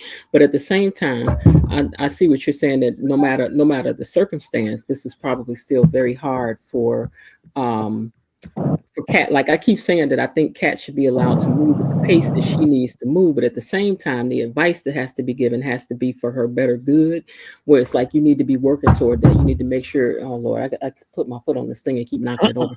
Okay, but you need to be working toward that, and you need to be, making sure that that's your goal, that you ain't stuck here. Because you ever known somebody that hated somebody since 1933? Right. And that can happen. Yeah. That can 100% happen, but I honestly don't think that that's where she's at. Like, this is something that's so new to her. She is discovering this part of herself. And I think it's foolish for anybody, not even just specifically for Kat. I think it's foolish for you to tell anybody to lessen a part of themselves, even just because it's an unfavorable part, just because it seems negative to you, just because it's making you uncomfortable. And I'm mostly disappointed in Nicole because she's a therapist and she knows better. She knows better than just get over it. And I also think that Nicole is not necessarily fully motivated by wanting Kat to just feel better.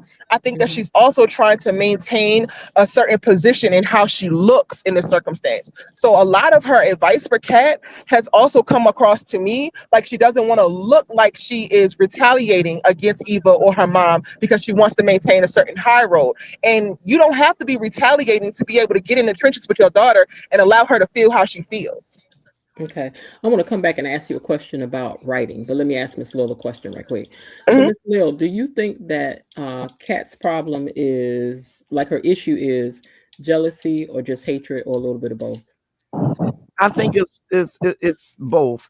I think it's hatred for what she thinks, and part of it is true. Of when Eva played along with her mother and invaded their home as a spy, Mhm. and that started. She was suspicious of her at first.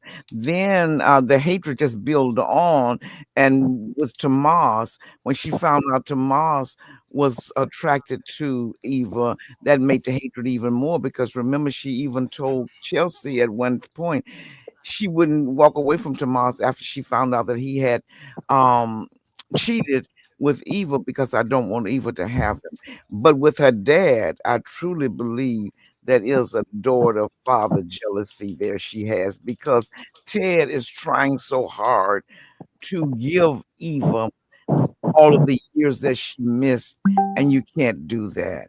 And Eva but Kate, but see, but with Kat has had that love, and now she sees it slipping away, and somebody else taking it from her. So I believe it's a combination of both. Now, in all fairness to Kat, and you know I'm not a Kat fan, but in all fairness to Kat, she did have a big loss, and she did try to warn people that everything wasn't the way it looked. But her parents feel hopelessly in love with Eva, and I can see why. Eva is smart.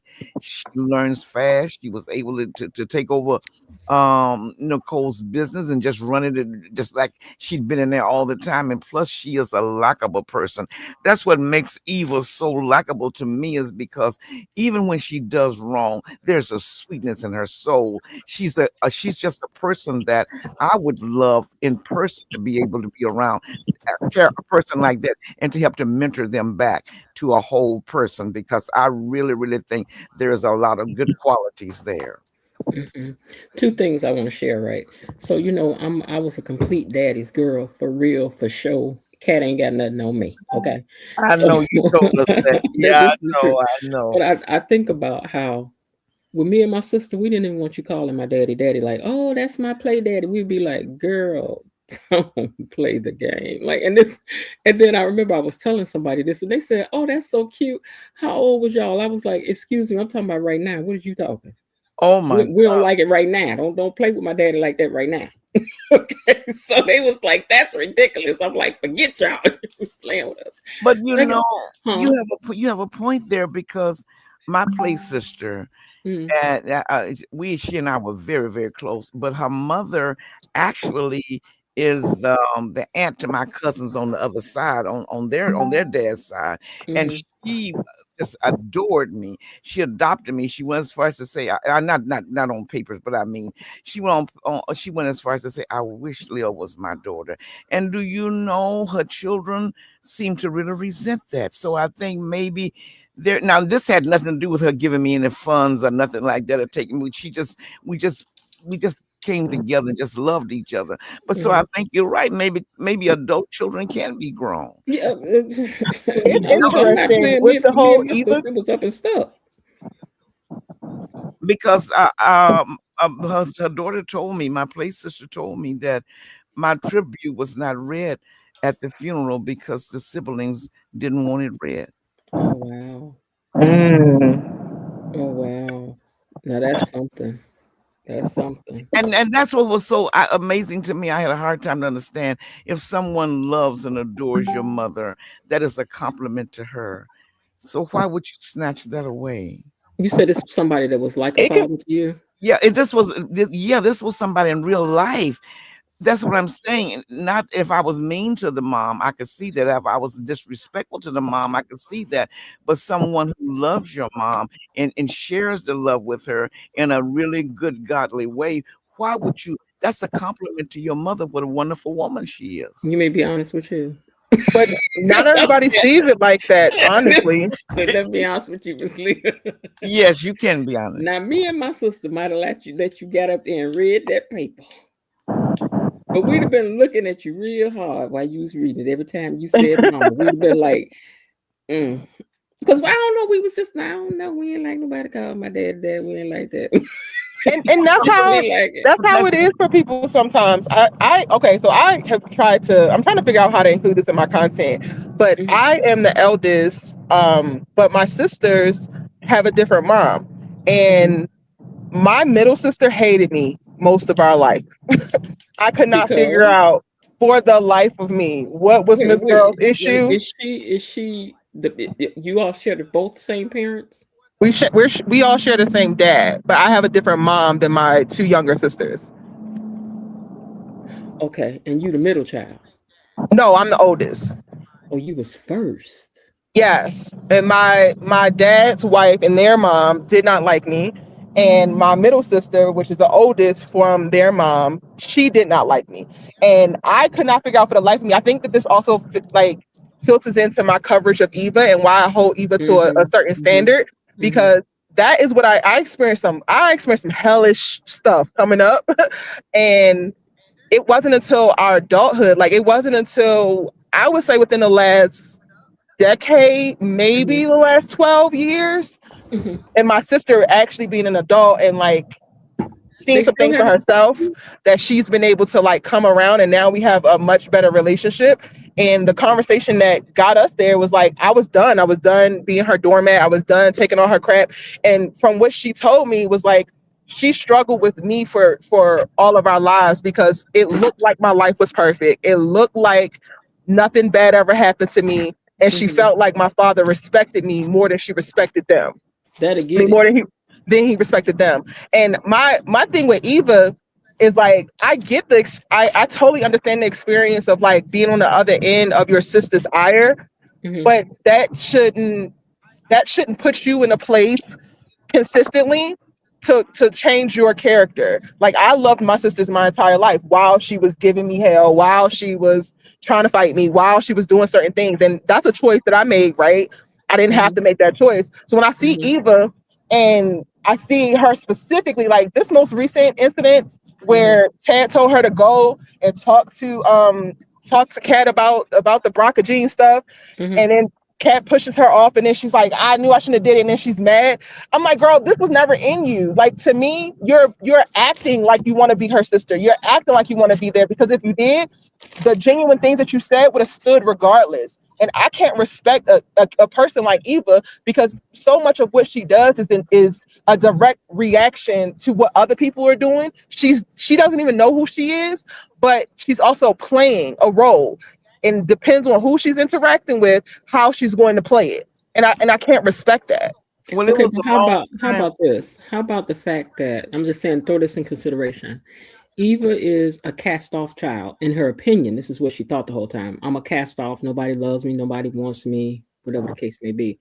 So that may play into why Eva moves the way that she does too, in that if she puts herself out there and she does something, and then somebody says, unaccepted, we don't want it, and she's like, well, I shouldn't have did it in the first place, because I think we're dealing with two people with that's been hurt 100%. She's definitely been cast off. She definitely has not been mothered. She definitely has areas in which she needs support, but she also goes a little bit too hard, knowing who her mother is, and also coming to an understanding of what her mother influence on her has been. And she has yet to reject it. And that's why I can't really get behind her redemption. I can't really offer up too much grace, because she's utilizing her trauma and her pain to her benefit when she wants to. And it's like, girl, does it hurt, or do you like it? Because sometimes she likes being little Eveline.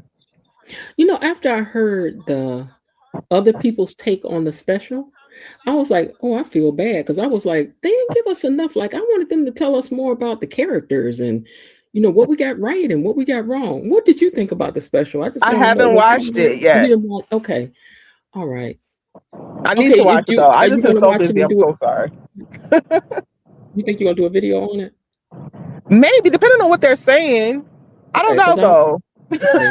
I was gonna say because I'd really like to hear your take on the special. Because I after I mean, read I love everybody else, I was like, Amber. I think maybe I Amber is was there. brilliant. Like, I think Amber is so perfectly cast as Eva, and she brings so much life and humanity to this character.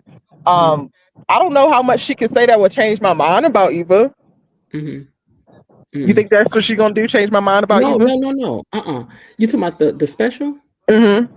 No, I think the special didn't really give us anything. It was more or less like them just sitting there talking about the show, and and I was like, why didn't y'all dig in deeper and like tell us what we got right about these characters, or what how you develop these characters, or like I was expecting so. Actually, I think they probably did, and I think it got a bad edit. Oh, I didn't want to forget what I wanted to ask you about writing too. I'm interested in now. I'm gonna definitely check it out because I also feel like, just looking at it from a writer standpoint, I also feel like I'm seeing a lot of things where they're not fully committing to certain choices, and I'm wondering, because I'm not a soap opera girl, I don't know if that's how all soaps start. Like, I feel like they have written certain things in a way that they have ways out of various things, and they have various ways that they can go. So they might not have given a ton of information simply because they haven't fully committed with every character yet. Okay, so that's what I wanted to ask you, because Real Talk, she'll listen in the bushes, and then she'll send me stuff in the inbox. But one of the things that she said, and since you are a person who's the writer, she said that she feels that they just changed Haley out of nowhere. Like, in other words, Haley was supposed to be exactly as Haley was, just this sweet girl that married Bill, and da da da. And I'm like, no, I'm pretty sure they knew that she was not who we thought her to be. I don't think anybody is exactly who we see them as. That's not how most shows start. But Haley, no, I think that this was always cooking. I think that they have not done a great job with the pacing of her storyline and how they have rolled it out. They've definitely been fumbling with what her whole arc is going to be, which I guess could convince people that she was just supposed to be this very like pedestrian character. But in all honesty, like, the way that things get made now and like how expensive it is, no character is technically supposed to be pedestrian. Ashley is even ramping it up. We're about to see Jan get more messy because every character that's on screen is supposed to be doing something and needs to be driving the story forward. Otherwise, you can't afford them. You're just wasting space. Who you think is the Impaler? I didn't hear you. The Impaler. Sorry, one more time. Who do you think is the Impaler? I don't know. What do you mean by Impaler? Okay, so they introduced a new character. What Joey said, that he like, I'm a little scared of the Impaler. He said they call the person the Impaler, the person who has the dark market for the blood plasma. You know what? I did not put that together. Okay, I honestly don't know. I don't know, because I'm like so green in the soap opera space. I haven't even really tried to think about it. Like, I know next week there's going to be a Young and the Restless crossover when it comes to Kat and Chelsea. So I don't know if it's going to be more of that. They have so much space. Is who? Devon. I haven't seen anything yet, but I only get the like synopses a week in advance. Oh, okay. And next week, I think Wednesday, is the Young and the Restless crossover. But I don't watch Young and the Restless, so I have no idea who that person that they're meeting with is. May I ask Erica a question? Erica, I guess it's okay with her, yeah. Oh, it's a nice question.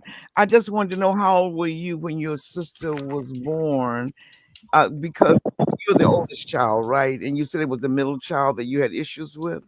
Yes, me and each of my sisters are 6 years apart. So my middle sister is 6 years younger than me, and my youngest sister is 6 years younger than her. And it's crazy because me and my youngest sister are like we were locked in from the beginning. Like that's my baby. But yeah. But you're like the mommy sister, then the oldest sister, and sometimes the mommy sister gets a chance to be a little bit bossy to the other kids. You know, you take care of them, you protect them, you just Mm-hmm. on them. So yeah, that can be kind of a struggle sometimes. 100%. You know, one thing you said, and that happened to me too. Remember, you said that Eva did not know who she was. I agree with you 100%, but I'm also going to go and say so many of us for years had no idea who Oh yes. and A what I, 100%. I wish I would have known 20 years ago who I was sent here to be and what I was sent here to do. A lot of us don't know that. And I really can't hold that against her because she is a people pleaser. I hate to say that because I absolutely 1000% adore Eva. But I have to agree with you. She is a people pleaser. And when you don't really know who you are, you have to figure out how to please other people so they can continually tell you who you are. And that is a sad situation to be in. But my thing about that though is it's like you are a people pleaser, but you turn it on and you turn it off because you ain't trying to please Cat. The same way that she's making the choice of being in conflict with Cat, she could also make the choice of like, well, let me try to get her to like me. That's a different tactic, and she hasn't really tried it. Not Well, to her say that mama made she them has to enemies. do that. My issue with the Eva character is that she stands so staunchly with this idea of like her rightness. Meanwhile, she has been wrong from the jump. You mentioned, I think this Miss Lil, I'm not sure if I mispronounced your name, but you mentioned like, yes, Kat called it when she infiltrated their house and when she slept with Tomas. But also she covered for her mother who tried to kill Laura not once but twice. Like Now that is she still a really very real thing. I don't think And she knew about the potassium because that was in the hospital. And when but it she came, knew enough to hide the helmet when at least the first time. Like how many times do you get to try to kill somebody and cover for them and you still be a good person? and I think she suspected it with the first time because she asked her mom, but her mom, of course, is not going to own up to it. But She right, didn't suspect it, ma'am. She knew, and that's why she took the helmet and she used it to try to blackmail Leslie. She 100% knew. Leslie Somebody was had asked the question, Leslie who was going to has the helmet? blackmail Do y'all her. remember where it is now? I don't know. You Where it was remember, last seen? Kat went in and placed it back in Leslie's apartment, and she went through the window and put it in Leslie's apartment. Then Jacob had the men to go in and retrieve it, and also that wig bag. Oh, the But Remember, police before has that, it. when she took it to No. the hotel, she said that she was going to keep it. When Leslie came for it, she said, "No, I'm going to keep it. It's going to be my insurance." That's but what she they said to her asked, So mother. Leslie had. Oh no. Uh, Eva had it. Eva. Okay. but then Eva went through Leslie's window and put it back in Leslie's house. No, that was Cat. I mean, Cat, that's what I mean. And Jacob sent them in, and remember, they retrieved it and her wig bag. Remember all those wigs that she had collected? They never gave her wigs back to her, did they? No, they didn't. They never gave her wigs back. Yeah. What they gonna do with them? Woo. Okay. Well, they said. Well, that's that on that. Let me see what else we got. That was talked about this week. What in the world with Can Daddy I say and something really quick though uh-huh. about Nicole? Yeah, go ahead. Speaking to your point about how so many of us don't really know ourselves, I think Nicole is a really great example of that. This divorce is putting her in a season to reassess Mhm. so many choices that she previously made that Mhm. actually don't fit who she wants to be. And I hope that they continue her on this path of like allowing her to explore because Nicole to me is the prototypical eldest daughter who was sold a dream, but said, "This is who I'm going to be," way too young, well before she even knew who she was and if it would align with her personhood. We She got you breaking committed up. I hear you again. to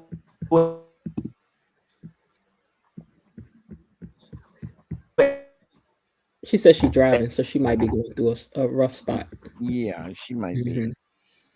I'll wait for her to come. It'll recover pretty soon, but she might be in between towers.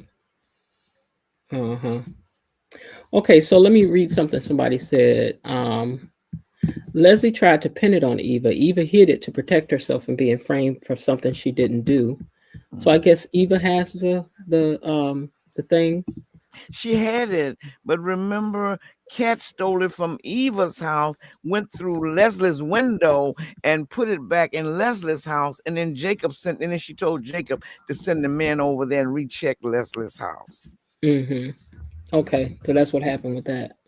Mm-hmm. Okay, so now Danny is cheating on Andre. Yes. Oh gosh, that was a dream. I'm so glad that was a dream. Jen, oh my goodness. My goodness. I'm so glad that was a dream. My heart is breaking. Oh, today was not a dream. Today was a dream. That's what I mean. Today was a dream, but the kiss was my not a heart is breaking. For Danny. Yes.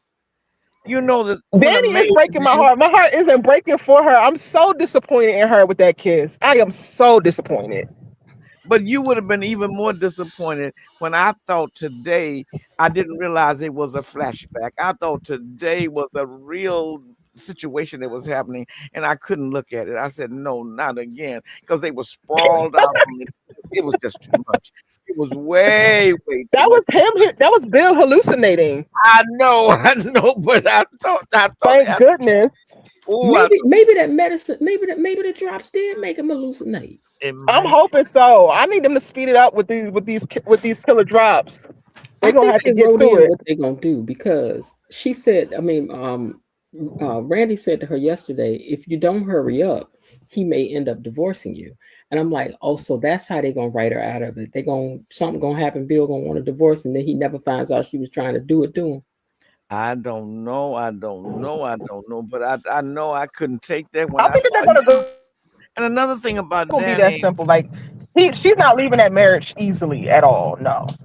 I've always loved Danny. I think she's absolutely stunning, and I think she's beautiful. I love the style, the way they dress, and all of that. But when you find someone, Andre has devoted himself to appreciating and celebrating you. You were not celebrated in your marriage. You were an arm piece. Don't you remember when you said that you went to the Winterfest and Bill flirted right in front of your face? And you've got a man now that adores you. He wants to show you off. He thinks you're beautiful. And then oh God, and it was too much. It was too much. I think today's episode helped me though. So like yesterday's, I was so disappointed in Danny, but today's, like as she's unpacking it with Pamela, I'm like, okay, girl, I don't forgive you for it, but I get it. Like I get your mindset right now, and it's hard. It is hard shaking limiting beliefs. It's hard shaking the idea of like finding comfort in the chaos that was your life. Anything new is really hard to not only walk into, but sometimes to stay in. I just want her to tell Andre when he comes back. If she don't tell Andre, I'm back on her behind.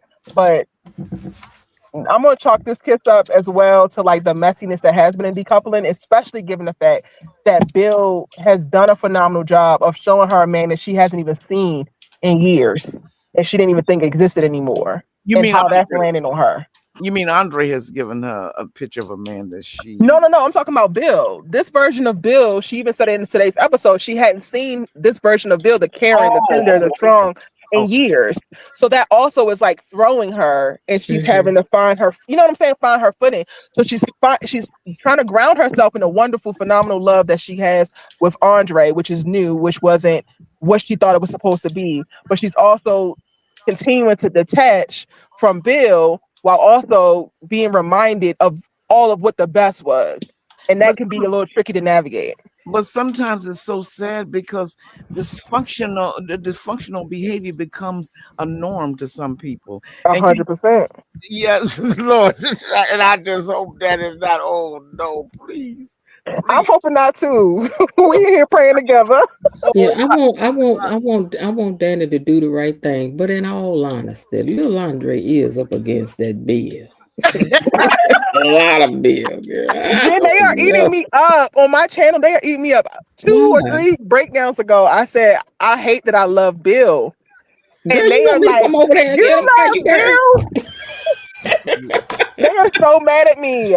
Girl, send up a bat signal next time. I'll come right over there and be like, y'all guys up off Bill. I don't be playing, baby. Now, don't get me wrong. I want her with Andre, but there is something about Bill. The Bill character is an intriguing man. Yeah. That's the very kind of man keep you crazy for the rest of your life. Because he look like that, he rich, he smell good, he know how to Yes. talk. And then with the dysfunction, you see when you just think I've had all I can take, I'm on my way out now, and then they get real good to you for so long, so you just go back and forth, back and forth. If you ever get caught up in Hold on, I see you back there. Go ahead. dysfunctional relationship, is just like being addicted to something. You can't get out of it.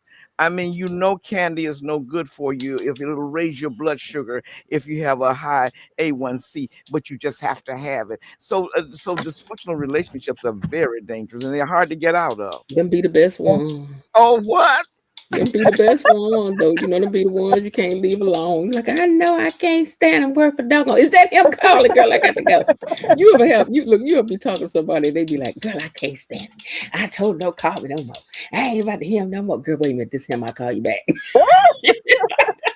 Been there. I just hope that she's able to like persist on this great path. And yes, this was a setback.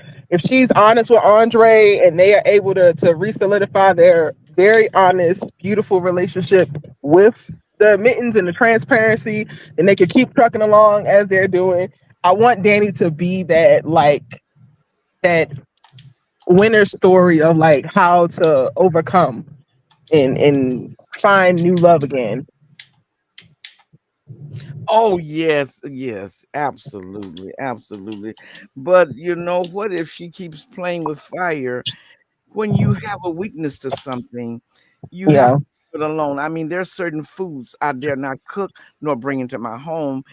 But when I do eat it, I need one serving, and I have to have somebody to take it away when they leave. You can't play with your addictions. That's true. That's what scares me so much about Danny. Bill is not to play with. Bill is a dangerous man. He is. You know what I really like about him though? Like, yes, all of the things that you said, Jen, about his character is true. I also really enjoy watching him suffer. Like, I enjoy watching him see Danny be loved correctly and what that does to him. Oh yeah, okay, I can see that because he sees what he missed.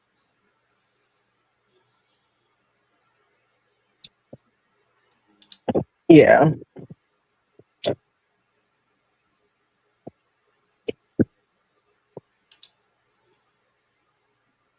Vision step away.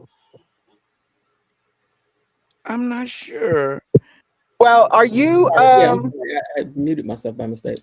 Oh. Okay, so it seems like he is having So they were eating me up because they like, oh, you like Bill, but you always talk about you don't like Ted, and I don't. I can't stand Ted. Yeah, I know, Erica. You just bashed poor Ted so and evil. I had to. I like Ted with oh my God! No, Shanice deserves better. Ted is a selfish, raggedy son of a you know what. Oh, he make me so mad. She might make him better though. Sometimes I hate that, Jen. But some people, girl, you know what he meant. Let me tell you something. You know we got to get these men and fix them. You know we do. I hate it though. Why she gotta make him better? He didn't already had a great woman. She couldn't do much because he lied for 20 years about that. Like, no, he don't get to get unlimited bad. You know what? It's like, no. When he you know what really turned me off? Evidently he can, right? What really turned me off on their date, like, I think that they did this so beautifully, which is why I was saying, like, I'm really into a lot of the nuanced things that's happening on the show. Showing the Nicole and Carlton date alongside the Ted and Shanice date was brilliant to me because it was so clear how Ted talks about his love interest versus Carlton. And I appreciate Carlton because all of what he talks about and what he bigs up with Nicole is grounded in like how he is in the pursuit of her. And yes, he gets something from her, but he gets something from her from giving to her. Ted is so self-centered. All of his language, all of his rhetoric is around what other people do for him, what Shanice does for him, what Eva does for him. It's like, at what point are you going to become a man of service to these great women around you? Because you have no problem taking. Shanice is supposed to make you a better man. How about you find it in your heart to find some type of motivation, ambition, drive, self-awareness, death the ego, and check yourself so that you can come to people with something. Do you think They are starkly different, and I think that they showed that so beautifully. Do you think Nicole is using those men to get over Ted? No. You don't think so? I think Nicole is going through a time period that she missed in her life. She never really got to explore romantically because when she met Ted, she jumped 2 feet in immediately. I think that what Nicole is going through now is typically what women do in their 20s. And it's normal. I don't know. I think she may be able to grow Bill up. Sometimes not build Ted up. If the right kind of person step in and say you're not doing that, we ain't doing that, you got to change that, then maybe. But who knows? Him and Nicole could end up back together. She probably can, but also I don't see it like she can. I just hate that labor for her. Because she's also one of those characters. Like, give her somebody else that need a project. Honestly, Ted, take your behind over to Leslie. Like, y'all go ahead and y'all work that out. She got some things to work on. You got some things to work on. Like, well, what about the thought that Bilo Didi says that Carlton is self-centered too, because clearly he's been coveting his friend's wife for years. Absolutely. Okay, words mean things. I'm so glad that the person posted that comment. Words mean things. How does that make him self-centered? Self-centered is when you decide to place yourself in the center of whatever you're talking about. My examples for that is Ted and how he talks about Shanice at work. He always relates it back to himself. Her beauty, he relates it back, and like what he enjoys, how it relates back to himself. Carlton pining after Nicole for years, but not making a move, not being inappropriate, not crossing any boundaries. For all intents and purposes, as far as we know, he was a phenomenal best friend to Ted, even while coveting his wife and having appreciation and watching Ted do wrong. That is not the definition of self-centered.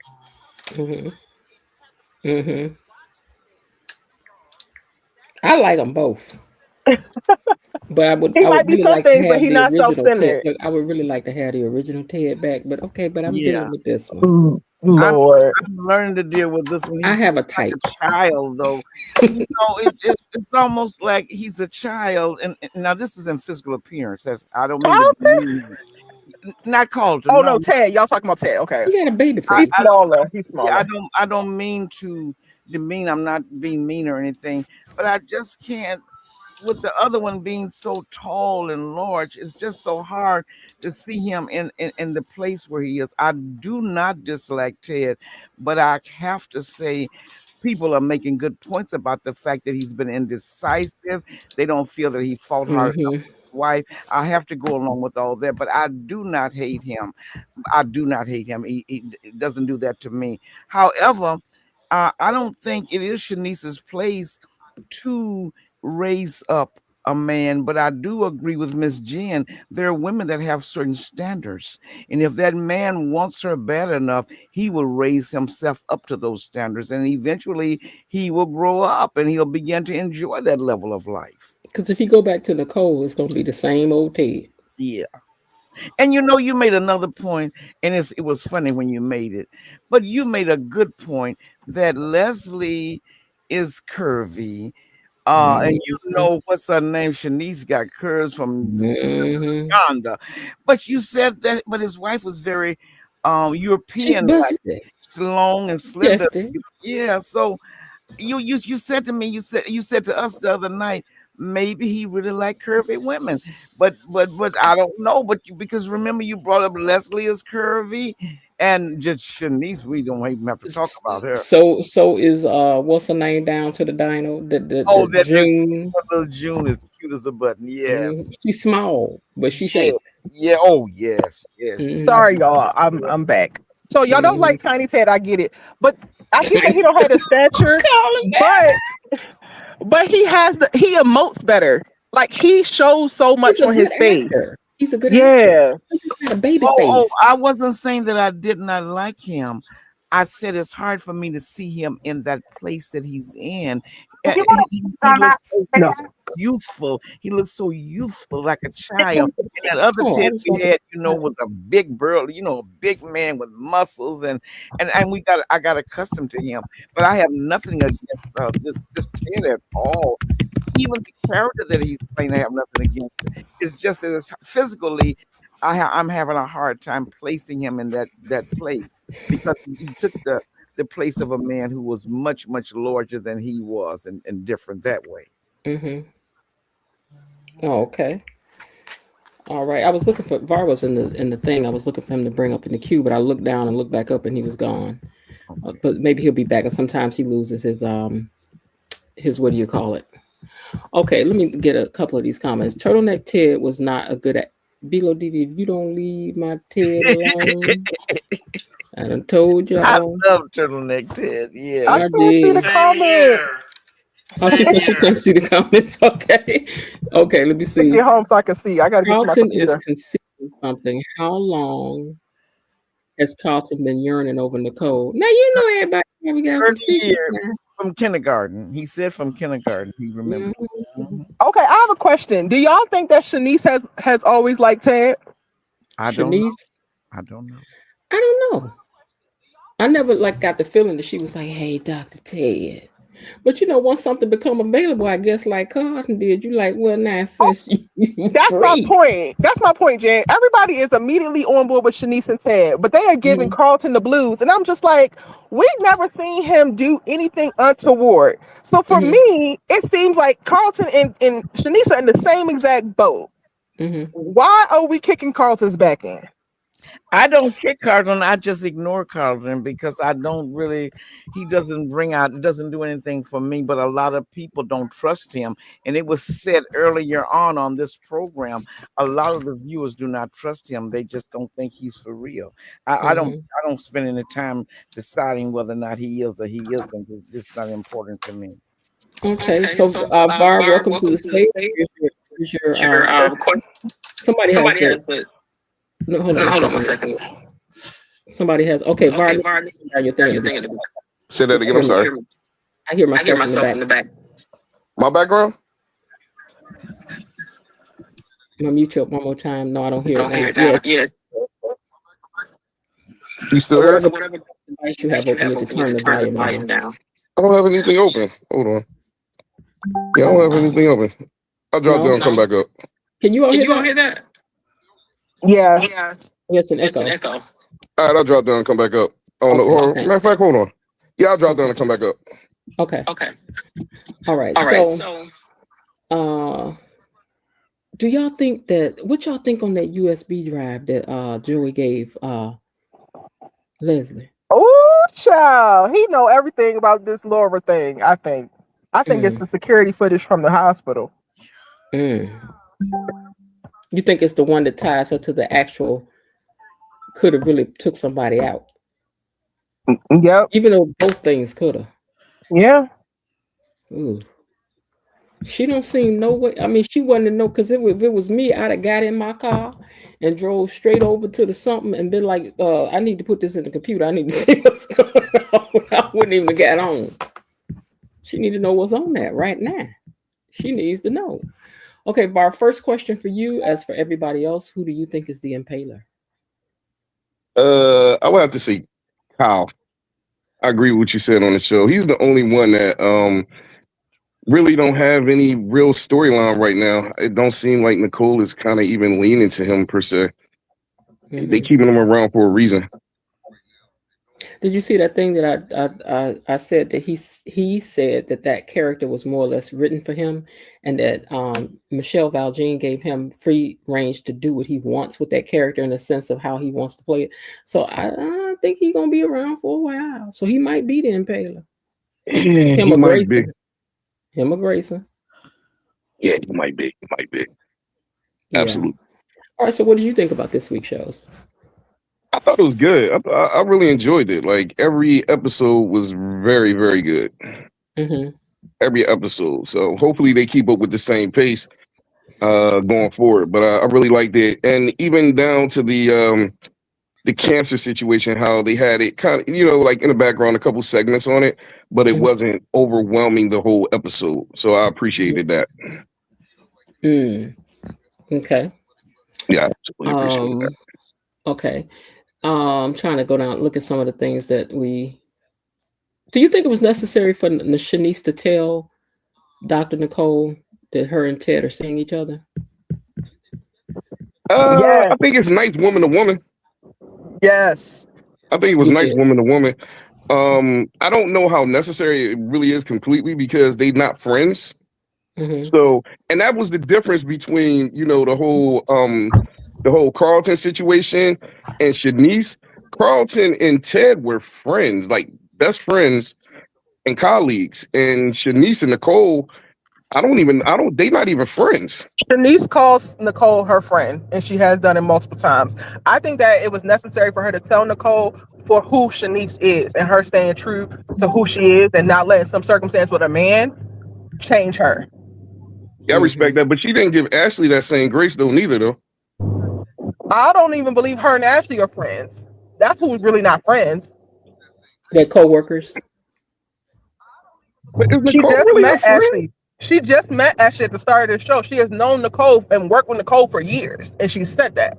It almost seems like she went out. And she also didn't want Humphrey Bogart. Push them back together, like try to make him jealous and like go over there and get your woman.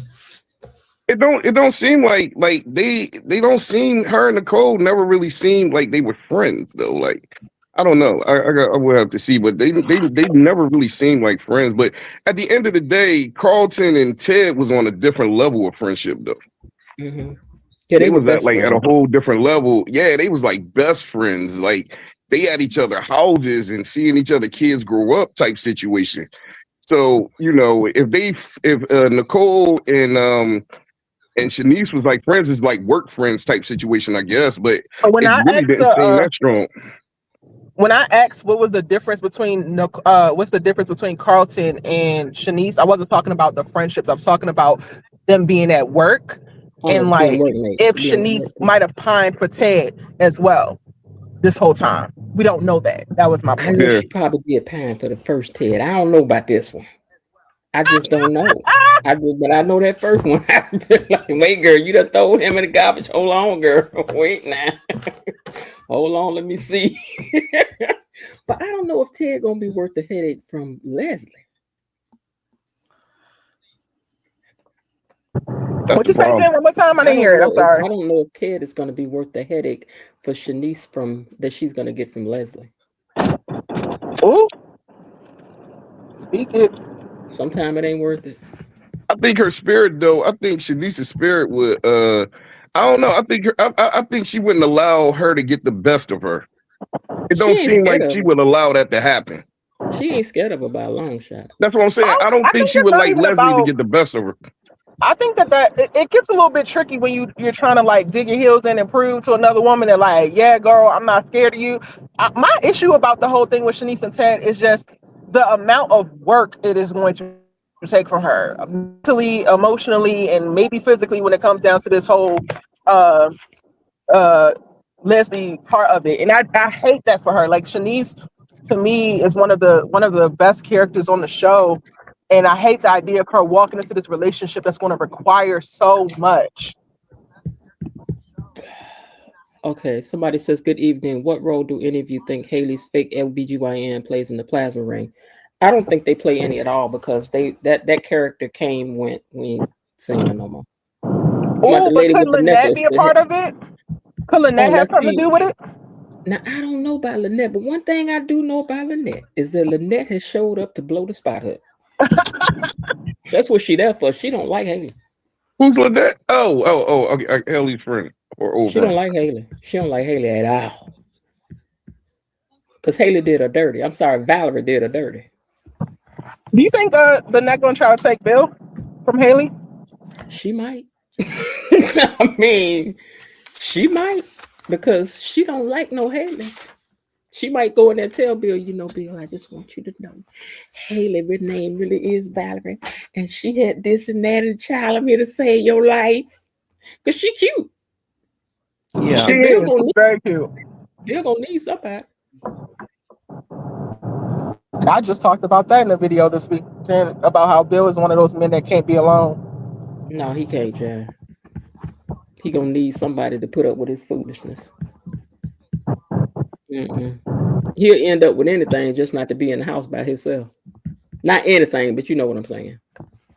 Yeah, literally. Yep. Okay, now let me see. What about this whole scene of all of them? First of all, Tomas saw Randy and Haley. Lynette, Vanessa seen Haley talking to Lynette. Randy was there. Where's all this going? And then they sat up in that booth and recounted everything all over again. You know, you're going to get the $10 million and you're doing the drops in Bill's drink and it's supposed to take him out. And I don't know if that's going to happen. And you've been fooling them since the beginning. And I bought you all kind of IDs. And I'm like, why are we telling this whole story in this booth today? I've been saying the same thing. Part of that is, unfortunately, y'all, the state of our industry and the Netflixification of stuff. Like, and I'm using Netflix as an example because they have a stipulation in their writing for a lot of the stuff that they acquire, where they force writers to like be extra expository in their dialogue because they don't think that people are actually watching. So I think we got what we got in reference to a lot of that redundancy. Be on purpose. I noticed that there's a lot of Netflix references because they always talk about, they always give Squid Game references or they mention Squid Game in their shows. Be on purpose said Lynette is his wife. He said that's his wifey. Now, do you know her for real or she's your wifey in your heart? I think they're trying to give like a recap for new viewers because they don't trust the stability, I guess, of the audience. So it's like trying to bring anybody who just recently got on board up to speed. So we're probably going to keep seeing a lot of that, just so y'all know. And I think they're whispering, and it just don't seem like it. Yes. Why did Anastasia had to get all up in Shanice's face? Girl, this ain't none of your business. They divorced. You know why? That is Anastasia's MO, and I was so here for it. I said about time. Anastasia stole my role. She did. I had told the people from the beginning they needed me in there sitting at the table. I know it was supposed to be probably what Karen Hugo was going to do, and I really need them to bring her on back. She out of jail now. We need her back on the show. Is that one of the housewives? Yes, Karen Hugo, the one that went to jail. Oh, I don't watch it, so I don't know. I didn't know who's who. To Fairmont Crest on the first episode. I think she was supposed to be Anastasia. Anastasia checks everybody though. That's the wildness about it all. She came at Eva when Eva was at the country club. I remember everybody. She's an example of everything that's wrong with the country club. That can't none of y'all keep a man, girl. You know, I heard another one of y'all done lost another man, girl. Ted gone too now. Girl, ain't that something? Nah, but what's the name actually put her in her place? Because I think she said something about her husband. Who's that? Vanessa. Vanessa put her in her place. Anastasia's messy boot. Shanice cracked her face. Somebody said. All right, now.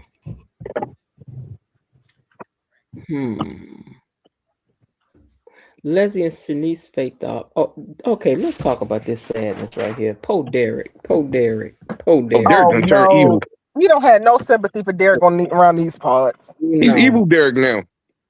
Unfortunately, yes. It's unfortunate that they had to make him that way. It's really sad. He looked different to me tonight. Like when I seen him, I'm like, yo, he got a different look on him now. He just seems evil. I think he's always been capable of this though. Yeah, but tonight it kind of showed it. Like I'm looking at him, and I don't know, maybe it was me, but he just looked at real devious and evil tonight. I never got that vibe from him before, but I'm feeling it tonight. I guess that's good acting on his part. Darker Derek. Somebody goes. Cynthia called him Darker Derek. There had to be something with him though, y'all, because him pining over Ashley, and Ashley is the sun and the stars and the moon. That was only going to get you but so many minutes. Because I don't care. So I'm actually here for evil Derek though. In his stalker era. Yeah, I want Now, to see what they're gonna do with him. I'm with that. I'm down for that. now If for they're gonna keep Nicole, on making it interesting. who y'all got? Dr. Rollins or Dr. Carlton? Carlton. You vote Carlton. Miss Lil, who you want? Dr. Carlton or Dr. Rollins for Dr. Nicole? I really don't want either one, but if I have to go with one, I'll go with Dr. Raleigh. Okay, Dr. Rollins. Okay, Hey, E-Daddy, who you going with? You mean for the Impaler? No, for Dr. Nicole. It's gotta be Kyle. I don't like Carlton at all. Okay, and Var, who would you pick? Dr. Rollins or Dr. Carlton? I would say Dr. Rollins. Man, I'm going with Dr. Carlton. And that's amazing, Miss Jen, because you remember you never liked Carlton at first. I said he fine. Oh yeah, you like the way he looks, but I'm talking about you were suspicious of his behavior. I'm still a little bit suspicious, but he's still fine. I'm picking on the aesthetics only. I told y'all I got a type. I need him to get his payback or something. I don't know. Who, Carlton? Yeah. What do you need payback for? He had no business dating Nicole to begin with. Like none.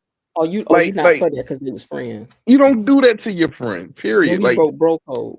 Yeah, like you just don't do that. And like that was wrong. And he was pining after the whole time. He was coveting his neighbor's wife, so to speak. Like all that, it just wasn't cool.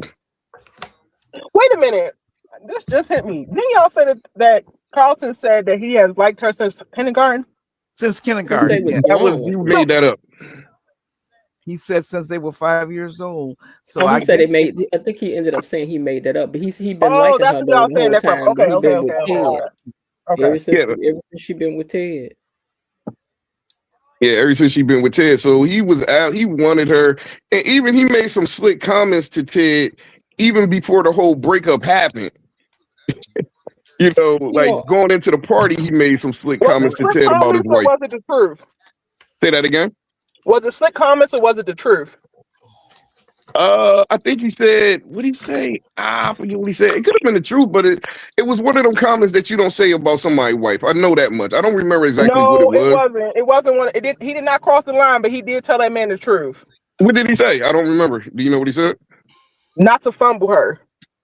Mm-hmm. That was one of the times. I remember him saying that. Yeah, he did tell him that at the beginning of it. He was like, you don't need to. I hope you don't end up fumbling her. That is not crossing the line. That's the truth. They was at the country club. Okay, no, I thought he said something else. I wasn't sure. I thought he said something else, but I know he made a slick comment to him. This don't mean that's the one I remember. Look, this don't mean nothing to you, Bob, but y'all, he was wearing them white pants, I think, when he said that. Child, I hated them pants so bad. Them pants was too tight, man. They were. I said, why do they got my boy Rob like that? Please. I don't know, but they did. And them pants became notorious. I didn't even have noticed them, Erica. Did he say during that party too, or was that after where he said he could take her off of his hands or something? He never said that. I go back. He said something to that extent. I'm almost 100% sure he said something to that extent. He did say something like that. Yeah. Well, I don't know if that was after what he did came. That's what I was curious about. He did make a statement because that's when I was like, "Nah, I don't trust him." Why he said that? It was a little thing he said, but it was like I wasn't laughing. I'm like, what do you mean? Yeah, he was throwing slick comments to the bull, and that's supposed to be his friend. And he's throwing slick. If nobody convinced me, y'all, the whole Cat and Chelsea with Cat trying to support Chelsea through this whole Madison BS that she about to ruin, that has really converted me. Tell your friends the truth. Sometimes you need to hurt your friends' feelings because they are messing up. We cannot just look at our friends and say, yeah, girl, you're doing everything right. Yes, sir, you're doing everything right. You're not. You're fumbling your wife. You're on drugs. You need to stop. So I don't have a problem with telling a friend the truth. Me for sure. Yeah, I'm going to tell you the truth. And I'm going to tell you in love, but I'm about to tell you now. Suppose you don't mind that your friend's on drugs. Why would I not mind that? I mean, birds of a feather. Some people don't really look at it like in a strong negative way. But I'm not flocking with you if you're doing that. That's Birds of a feather flock together. I'm not flocking with you. and We you be riding down the street, you riding dirty and get me caught up. and you remember too with the doctor, if she's caught with this girl using recreational drugs, she before the board, somebody can report her. That's too She's gonna dangerous. lose her license. Yeah, that's too dangerous a life to live when you have a medical license. You don't play with recreational drugs. Bilo No. Didi said, ain't nobody better not say that to her husband, one of her friends. This girl wasn't my friend, but when I was married, we was out eating with a couple, and this girl was like, remember when I almost said my ex-husband's name, I didn't want to say that. Remember when this happened? Remember when we did? I was like, girl, you don't remember none of that because I don't remember it. We don't remember it, we don't remember. What? Okay. You said Didi? No, I said Didi? no, Bilo Didi said that, and I was just saying when I was married, we was out eating with another couple, and this girl, I knew she had a crush on my husband though, and she was like, "Remember when we did this, and remember when we did that?" Talking to my husband, and I was like, "Girl, he don't remember none of that because I don't remember none of that, and if he don't remember it, I don't remember. We don't remember. We don't remember." That's right. And that's different because you knew that she had a crush. But from what we were given, Carlton didn't let it on, didn't do anything inappropriate all of these years. And then my next question to Bilo is, are you cheating on your husband? Because if your friend come and say, girl, stop cheating on your husband, that's actually a friend to me. Well, Vernon said that Carlton was always there to give her a second champagne when they were at any kind of gatherings. So I don't know if he ever really crossed the line, like making a pass at her. But oh yes, he showed attention to her when they were married. Let's lay the blame where it belongs, because Nicole was not blind. Nicole knew Carlton was fine when he was over there bringing her them champagnes and things and grinning in her face. She know she was saying to herself, "Ooh, Carlton, no, girl." One of the worst paybacks you can do to somebody is to sleep with a family member or a friend. Like that's like some of the foulest stuff you could do. Like period. For a man. Because to me, I think you can't speak for women because last time I checked, you weren't one. But no. I'm saying in my opinion of a woman. I'm just giving my opinion of a woman that is foul for her to do. For women, one of the foulest things that you can do on a woman, is go and have a baby with somebody else while I'm trying to have your baby. That's one of the foulest things you could do. Ooh. Well, one of them. They all foul. Like we're not dismissing that, but I said it's one of the foulest. I ain't say the only foul thing you can do. Are they born in the same month? I think they're only 3 weeks apart. No, girl, they're like weeks apart. Ooh, that's gotta hurt. Yeah, that's up there too. And that's on the list. This our America, baby. She's our America, baby. Girl, Ted was over there making miracles somewhere else, girl. He was making miracles all over the place. If you got a top 5 or top 10 list, they both on that list. All we need is for Ted to have one more baby pop up. Girl, that still ain't gonna turn people off of him. Ted got some loyal apologists. I swear. To be his other baby. Be like, this your other baby? The way that these people be fighting for Ted's honor, child, it is insane. I think I just got caught up in the first Ted. The new Ted's starting to step it up a little bit. Starting to step up a little bit. Let me see. If any man says something like that about me, they wouldn't have any teeth in their mouth, Belinda said. Bobby Wobby says he agrees with you. Hey, Bobby Wobby says he's agree with you, Bar. And then Bilo Didi says, excuse me, there are men and women who covet lives of other people, and it has nothing to do with anyone cheating. I'm aware of that. That's why I said with Jen's story, she knew. That's a great example of that. But in this case, that's not what's actually happening. Mm-hmm. I gave that example not because you had to be cheating, Bilo. I was saying it would be a different circumstance because Carlton knew certain things were up or felt certain things were up and still moved the way that he did. I think it's just different. It's one thing to just be coveting this person and like making passes while their marriage is playing out and like trying to do something versus what I feel like they have communicated Carlton did is be a stand-up friend and to both of them actually and a stand-up best friend. And then when their situation dissolved, then said, you know what, I have always looked at you this way. That is completely different than a person just literally coveting and taking their shot every single chance that they get. Mm-hmm. You don't have to take it. You don't have to take a shot to covet something. So you know what I mean. At the whole time, that's not my point. Like, and now I'm going to go ahead and back out of it because I'm literally making specific points, and now y'all arguing points that I never made. I'm not arguing anything, but okay. Oh, Let me take a moment out to say thank you to our sponsors for tonight's live, Miss Elaine T, Miss Bilo Didi, KB Mommy, Cynthia Willoughby, and Erica J. Thank you guys so much for sponsoring the live chat tonight. All right. do you think he was showing respect for either one of them to date his wife while they were legally still married and to plant a kiss on her in the middle of the dining room at the country club? Say that again, Miss Will. I misunderstood. Remember Carlton. Remember when Nicole and Ted were separated? Mhm. Not divorced. They were living apart. And Carlton had breakfast with her at the country club and planted a kiss on her right there. And her parents were at the next table over. Was that being respectful? She's still legally married on paper. The contract with the state has not been broken. People do that now. I think People that consider he. themselves done when they separate. That's the new thing. I also think that Ted forfeited any ounce of like loyalty when it comes to this and respect that y'all are saying that he was owed when it came out why they are separating.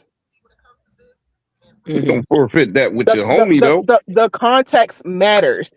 And so many people want to just go off of they were separated at the time. She was done and ready to be done. So at this point, it's legal. It's outside of her hands. This is a legal matter. So now this man is supposed to give Ted the utmost respect after he has given her the least and consistently done it. Because the next thing that people want to say, well, he cheated 20 years ago. He had an affair 20 years ago and kept that lie going for 20 years. And just to make sure that he solidified that he's a liar as a person, he also cultivated another lie around their child and kept that from her for another 2 years. Well, the simple fact that Carlton supposed to be his friend, in actuality, that's not really a friend if you're going to do that to a friend. So, Carlton just wasn't his friend. That wasn't a cool move. It might not be cool to most people, but I think given the context, Carlton has moved like a friend to Ted, even with dating Nicole.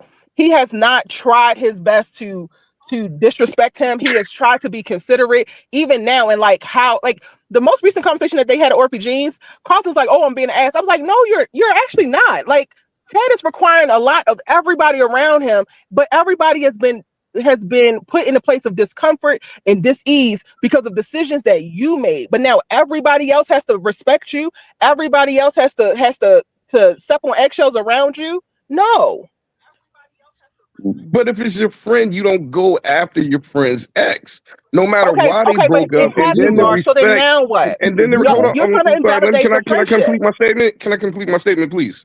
You know what I mean? Now, the moves that Carlton was doing is the moves that you would do to even a stranger if you're not a hater. You don't have to call out somebody's exes to get in on your own. He's using his own merit to get in, which is fine, but he still shouldn't even be trying to get in on his best friend's wife.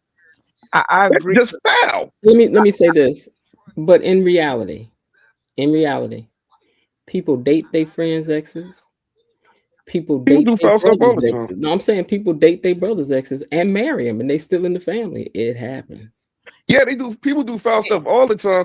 People off people all the time. People sell drugs all the time to kids and different things of that nature. But it just doesn't make it right just because people do it. It just doesn't make it right. Now, I agree with that. It's no way in the world I could, unless I lose my mind, could see myself even thinking about dating my best friend's ex-husband. I just don't think I could go there, and I do believe it is. I couldn't either, but I'm just saying people do it though. That's like pretty, I can't even say that I don't know nobody that ain't done it. I've seen it in my lifetime a few times. You know what's crazy is that if anybody should have had a baby out here on these streets, it should have been Bill.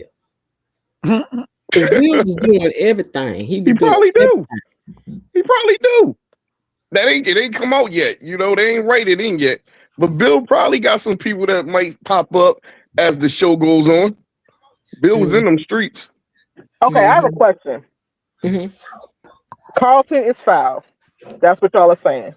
Now what? Because at this point, it also feels like we're beating a dead horse because this is moving forward regardless. My whole point was that Carlton has moved like a friend. If like he considered Ted a friend, that everything that he did while also trying to honor his wishes, his own desires, he still moved like a friend. He could have done Ted way worse. He could have been the female Leslie if he really wanted to be. If he wasn't Ted's friend, he could have done plenty of other things that weren't actually friendly. So whether he is right or wrong for going for Nicole or not, he has still maintained a place where Ted can find friendship with him, and I think that is genuine, and that was my point from the beginning. Okay, so real question to people, because this happened to me in real life. Person comes to you and says, so I met somebody, I like them, did not realize that they are the brother of somebody that I previously dated. Now, here's my question. Person comes to you and asks you, what you think I ought to do?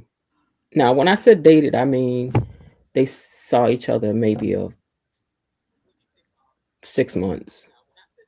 Okay. Then the previous, like the brother, it was 6 months.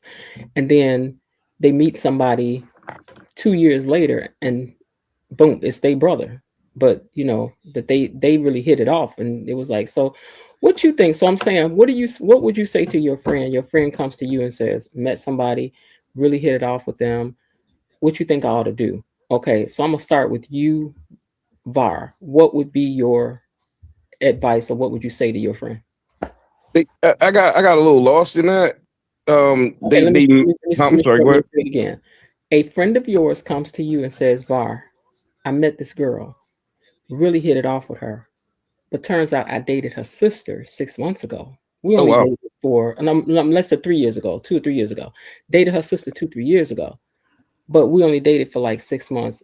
We just weren't a match. But I met this other person, somewhere else, and we really hit it off. And turns out that's her sister, and I really like her. Like, we really hit it off. So, what advice are you going to give your friend? It's really that's really like a simple one. If the other sister knows about it and she's cool with it, like at that point he don't really owe the sister too much. It's not like him and his sister are friends or anything like that.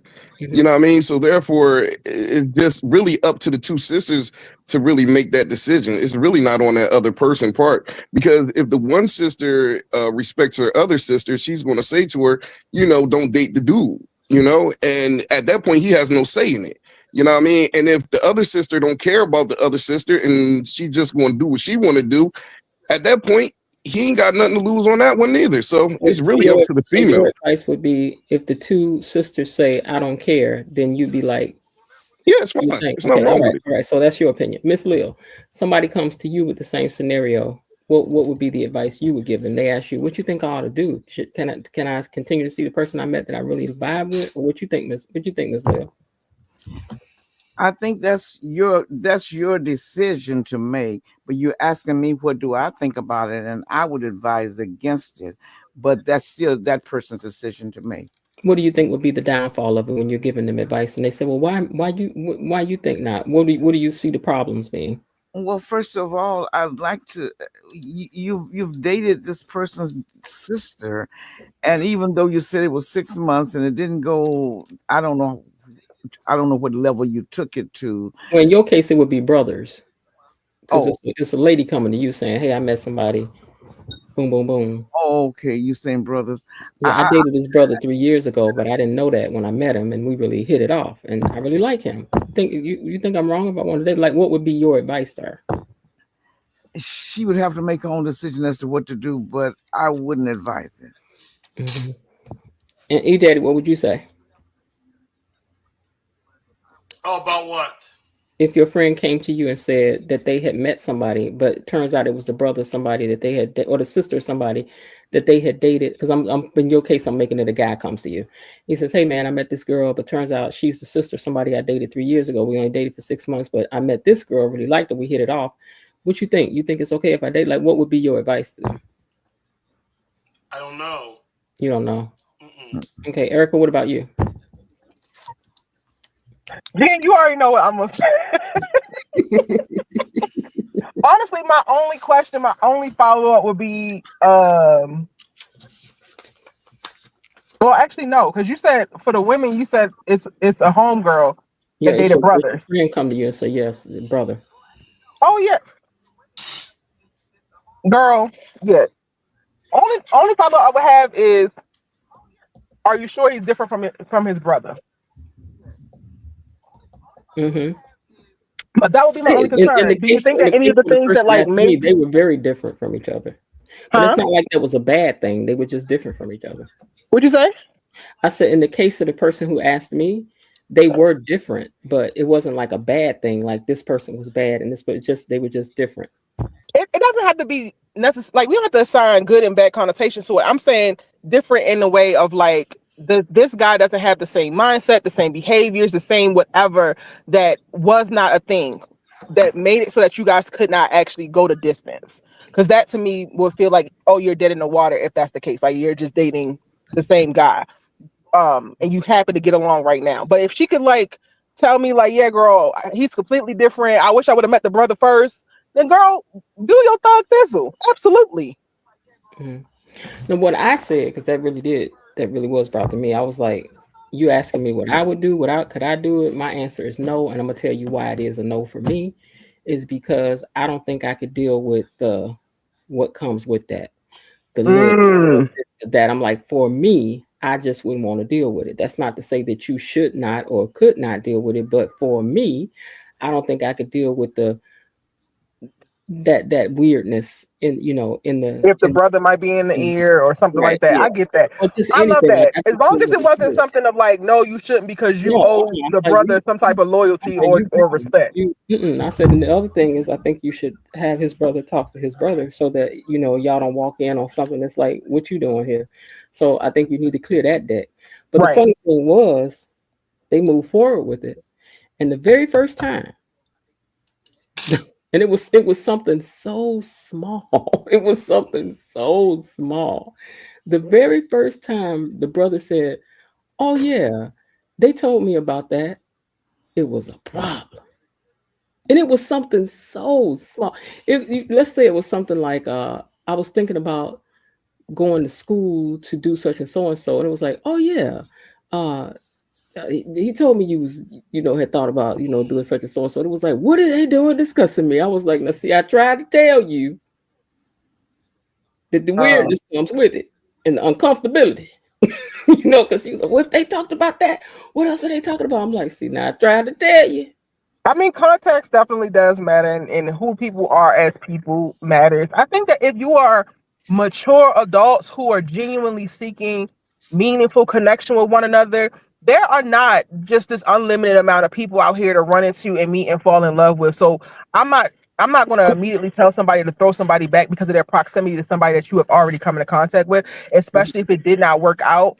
And to your point, it didn't work out to your detriment, or it wasn't your fault that it didn't work out. Like that's like punishing you for the stuff that somebody else did to you. That doesn't make any sense to me. So yes, to avoid weirdness, if you're In the dealing with end, what somebody I'm who saying is can't be that I can't mature, who choose can't have you, Mr. conversations, who Williams. can't do certain things, Yeah. yes, go ahead and avoid it. But if you're dealing with somebody who's mature, who's going to nip certain things in the bud, and this is actually the person that could be the love of your life, don't throw that back, because that's rare.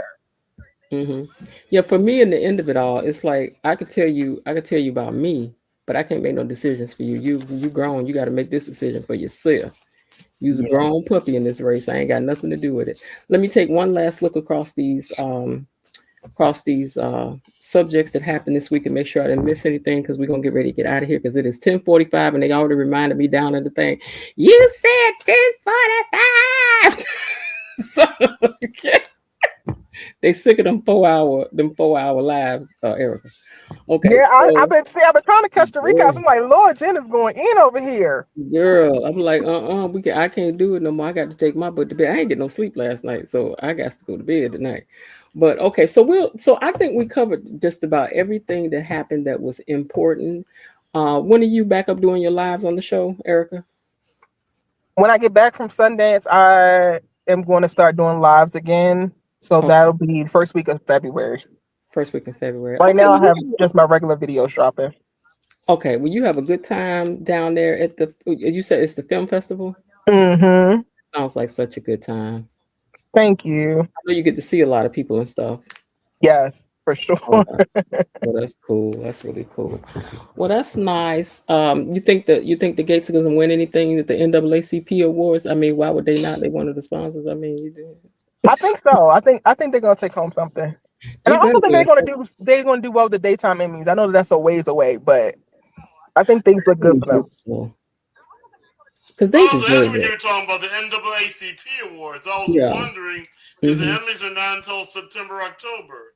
Yeah, no, the NAACP awards is coming up, and they got nominated for stuff. So I'm just teasing about it because they're one of the sponsors of the show. And I'm like, I'm sure they'll get something. Wink, wink.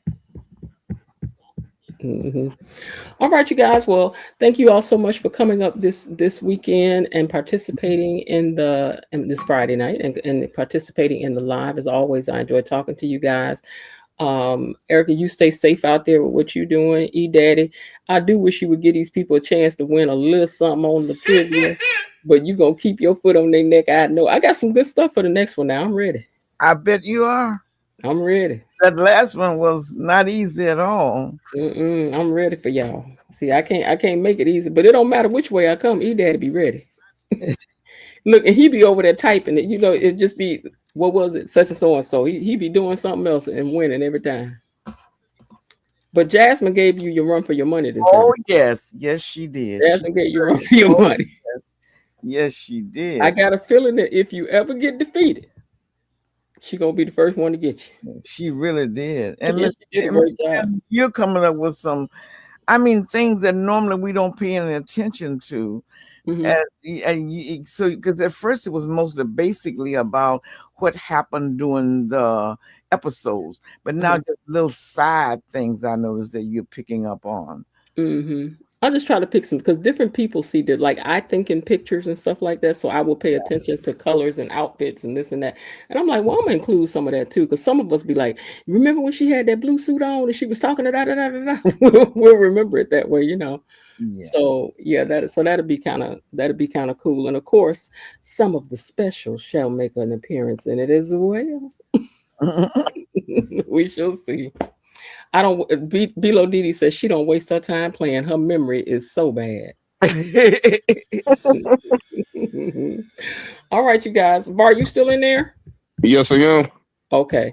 All right. Well, we're gonna get ready to get out of here. We're a few minutes past our end time, but thank you guys again for coming up for making the Friday night so much fun. The people really tune in and they love to hear, discussion and all of that. So I thank you guys very much. So I'm gonna start down here. Start over here with Miss Lil. Thank you so much for coming up.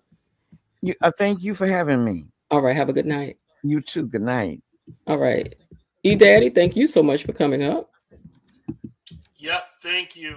All right. Have a good night. You too. And Miss Erica, thank you so much for coming up. Thanks for having me. Oh, always, girl. Anytime, roll right on in and let us know you in here. Will do. All right. Have a good night. Bye-bye. And Var? Yes. You are the last one.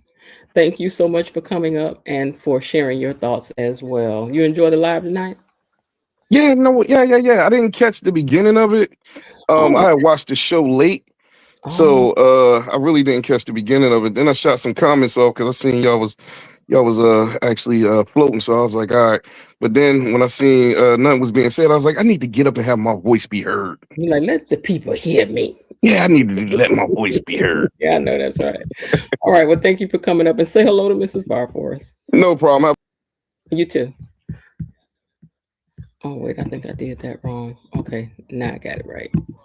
All right, you guys, that's it. Thank you all so much. And once more, let me give a thanks to those who sponsor for tonight. I'm going to play let me see, y'all like y'all money song, that affirmation song about money. Money, money, money, money comes to me. Let's see. Let's see. Where's the song at? Money keeps coming to me. Okay, here we go. Money is coming to me. Money is coming to me. Money keeps coming to me. Money is coming to me. Money is coming to me. Money keeps coming to me. Money is coming to me. Money keeps coming to me.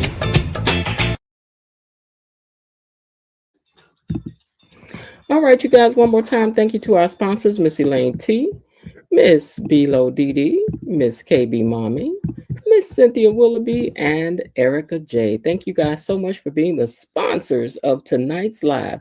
I hope you enjoyed it since it was on you tonight. And I'm sure everybody else had a good time as well. Before we get out of here, let's take a minute and let's say thank you to the mods and the rest of the gang. KB Mommy, Bilo Dee, Destiny H, Cousin Linda, Elaine T, Belinda Hill, and the Raven Maniac. Thank you. All right, we thank you indeed. And I think this may be a first time in a long time we actually still have Linda in here and Bilo Dee in here, because usually they go to bed. They be like, okay, I'm gone. All right, well, thank y'all, even though Bilo, you said one more thing about my bill, girl. Don't worry, don't be ready for you every time. Every time I'm gonna have a new thing ready for you, girl, because I ain't about to play with you. All right, y'all. That's it. I'm gonna get out of here. I hope you all have a great night. And if not, remember there's still some time left. Why not see what you can do to turn it into one anyway? And I'll talk to y'all on Monday. I'll probably try to do something for you for the membership tomorrow or Sunday, though. All right, y'all. Bye. Okay, that's it for today. They're closing the gate, so I've got to close this door until tomorrow. See you then.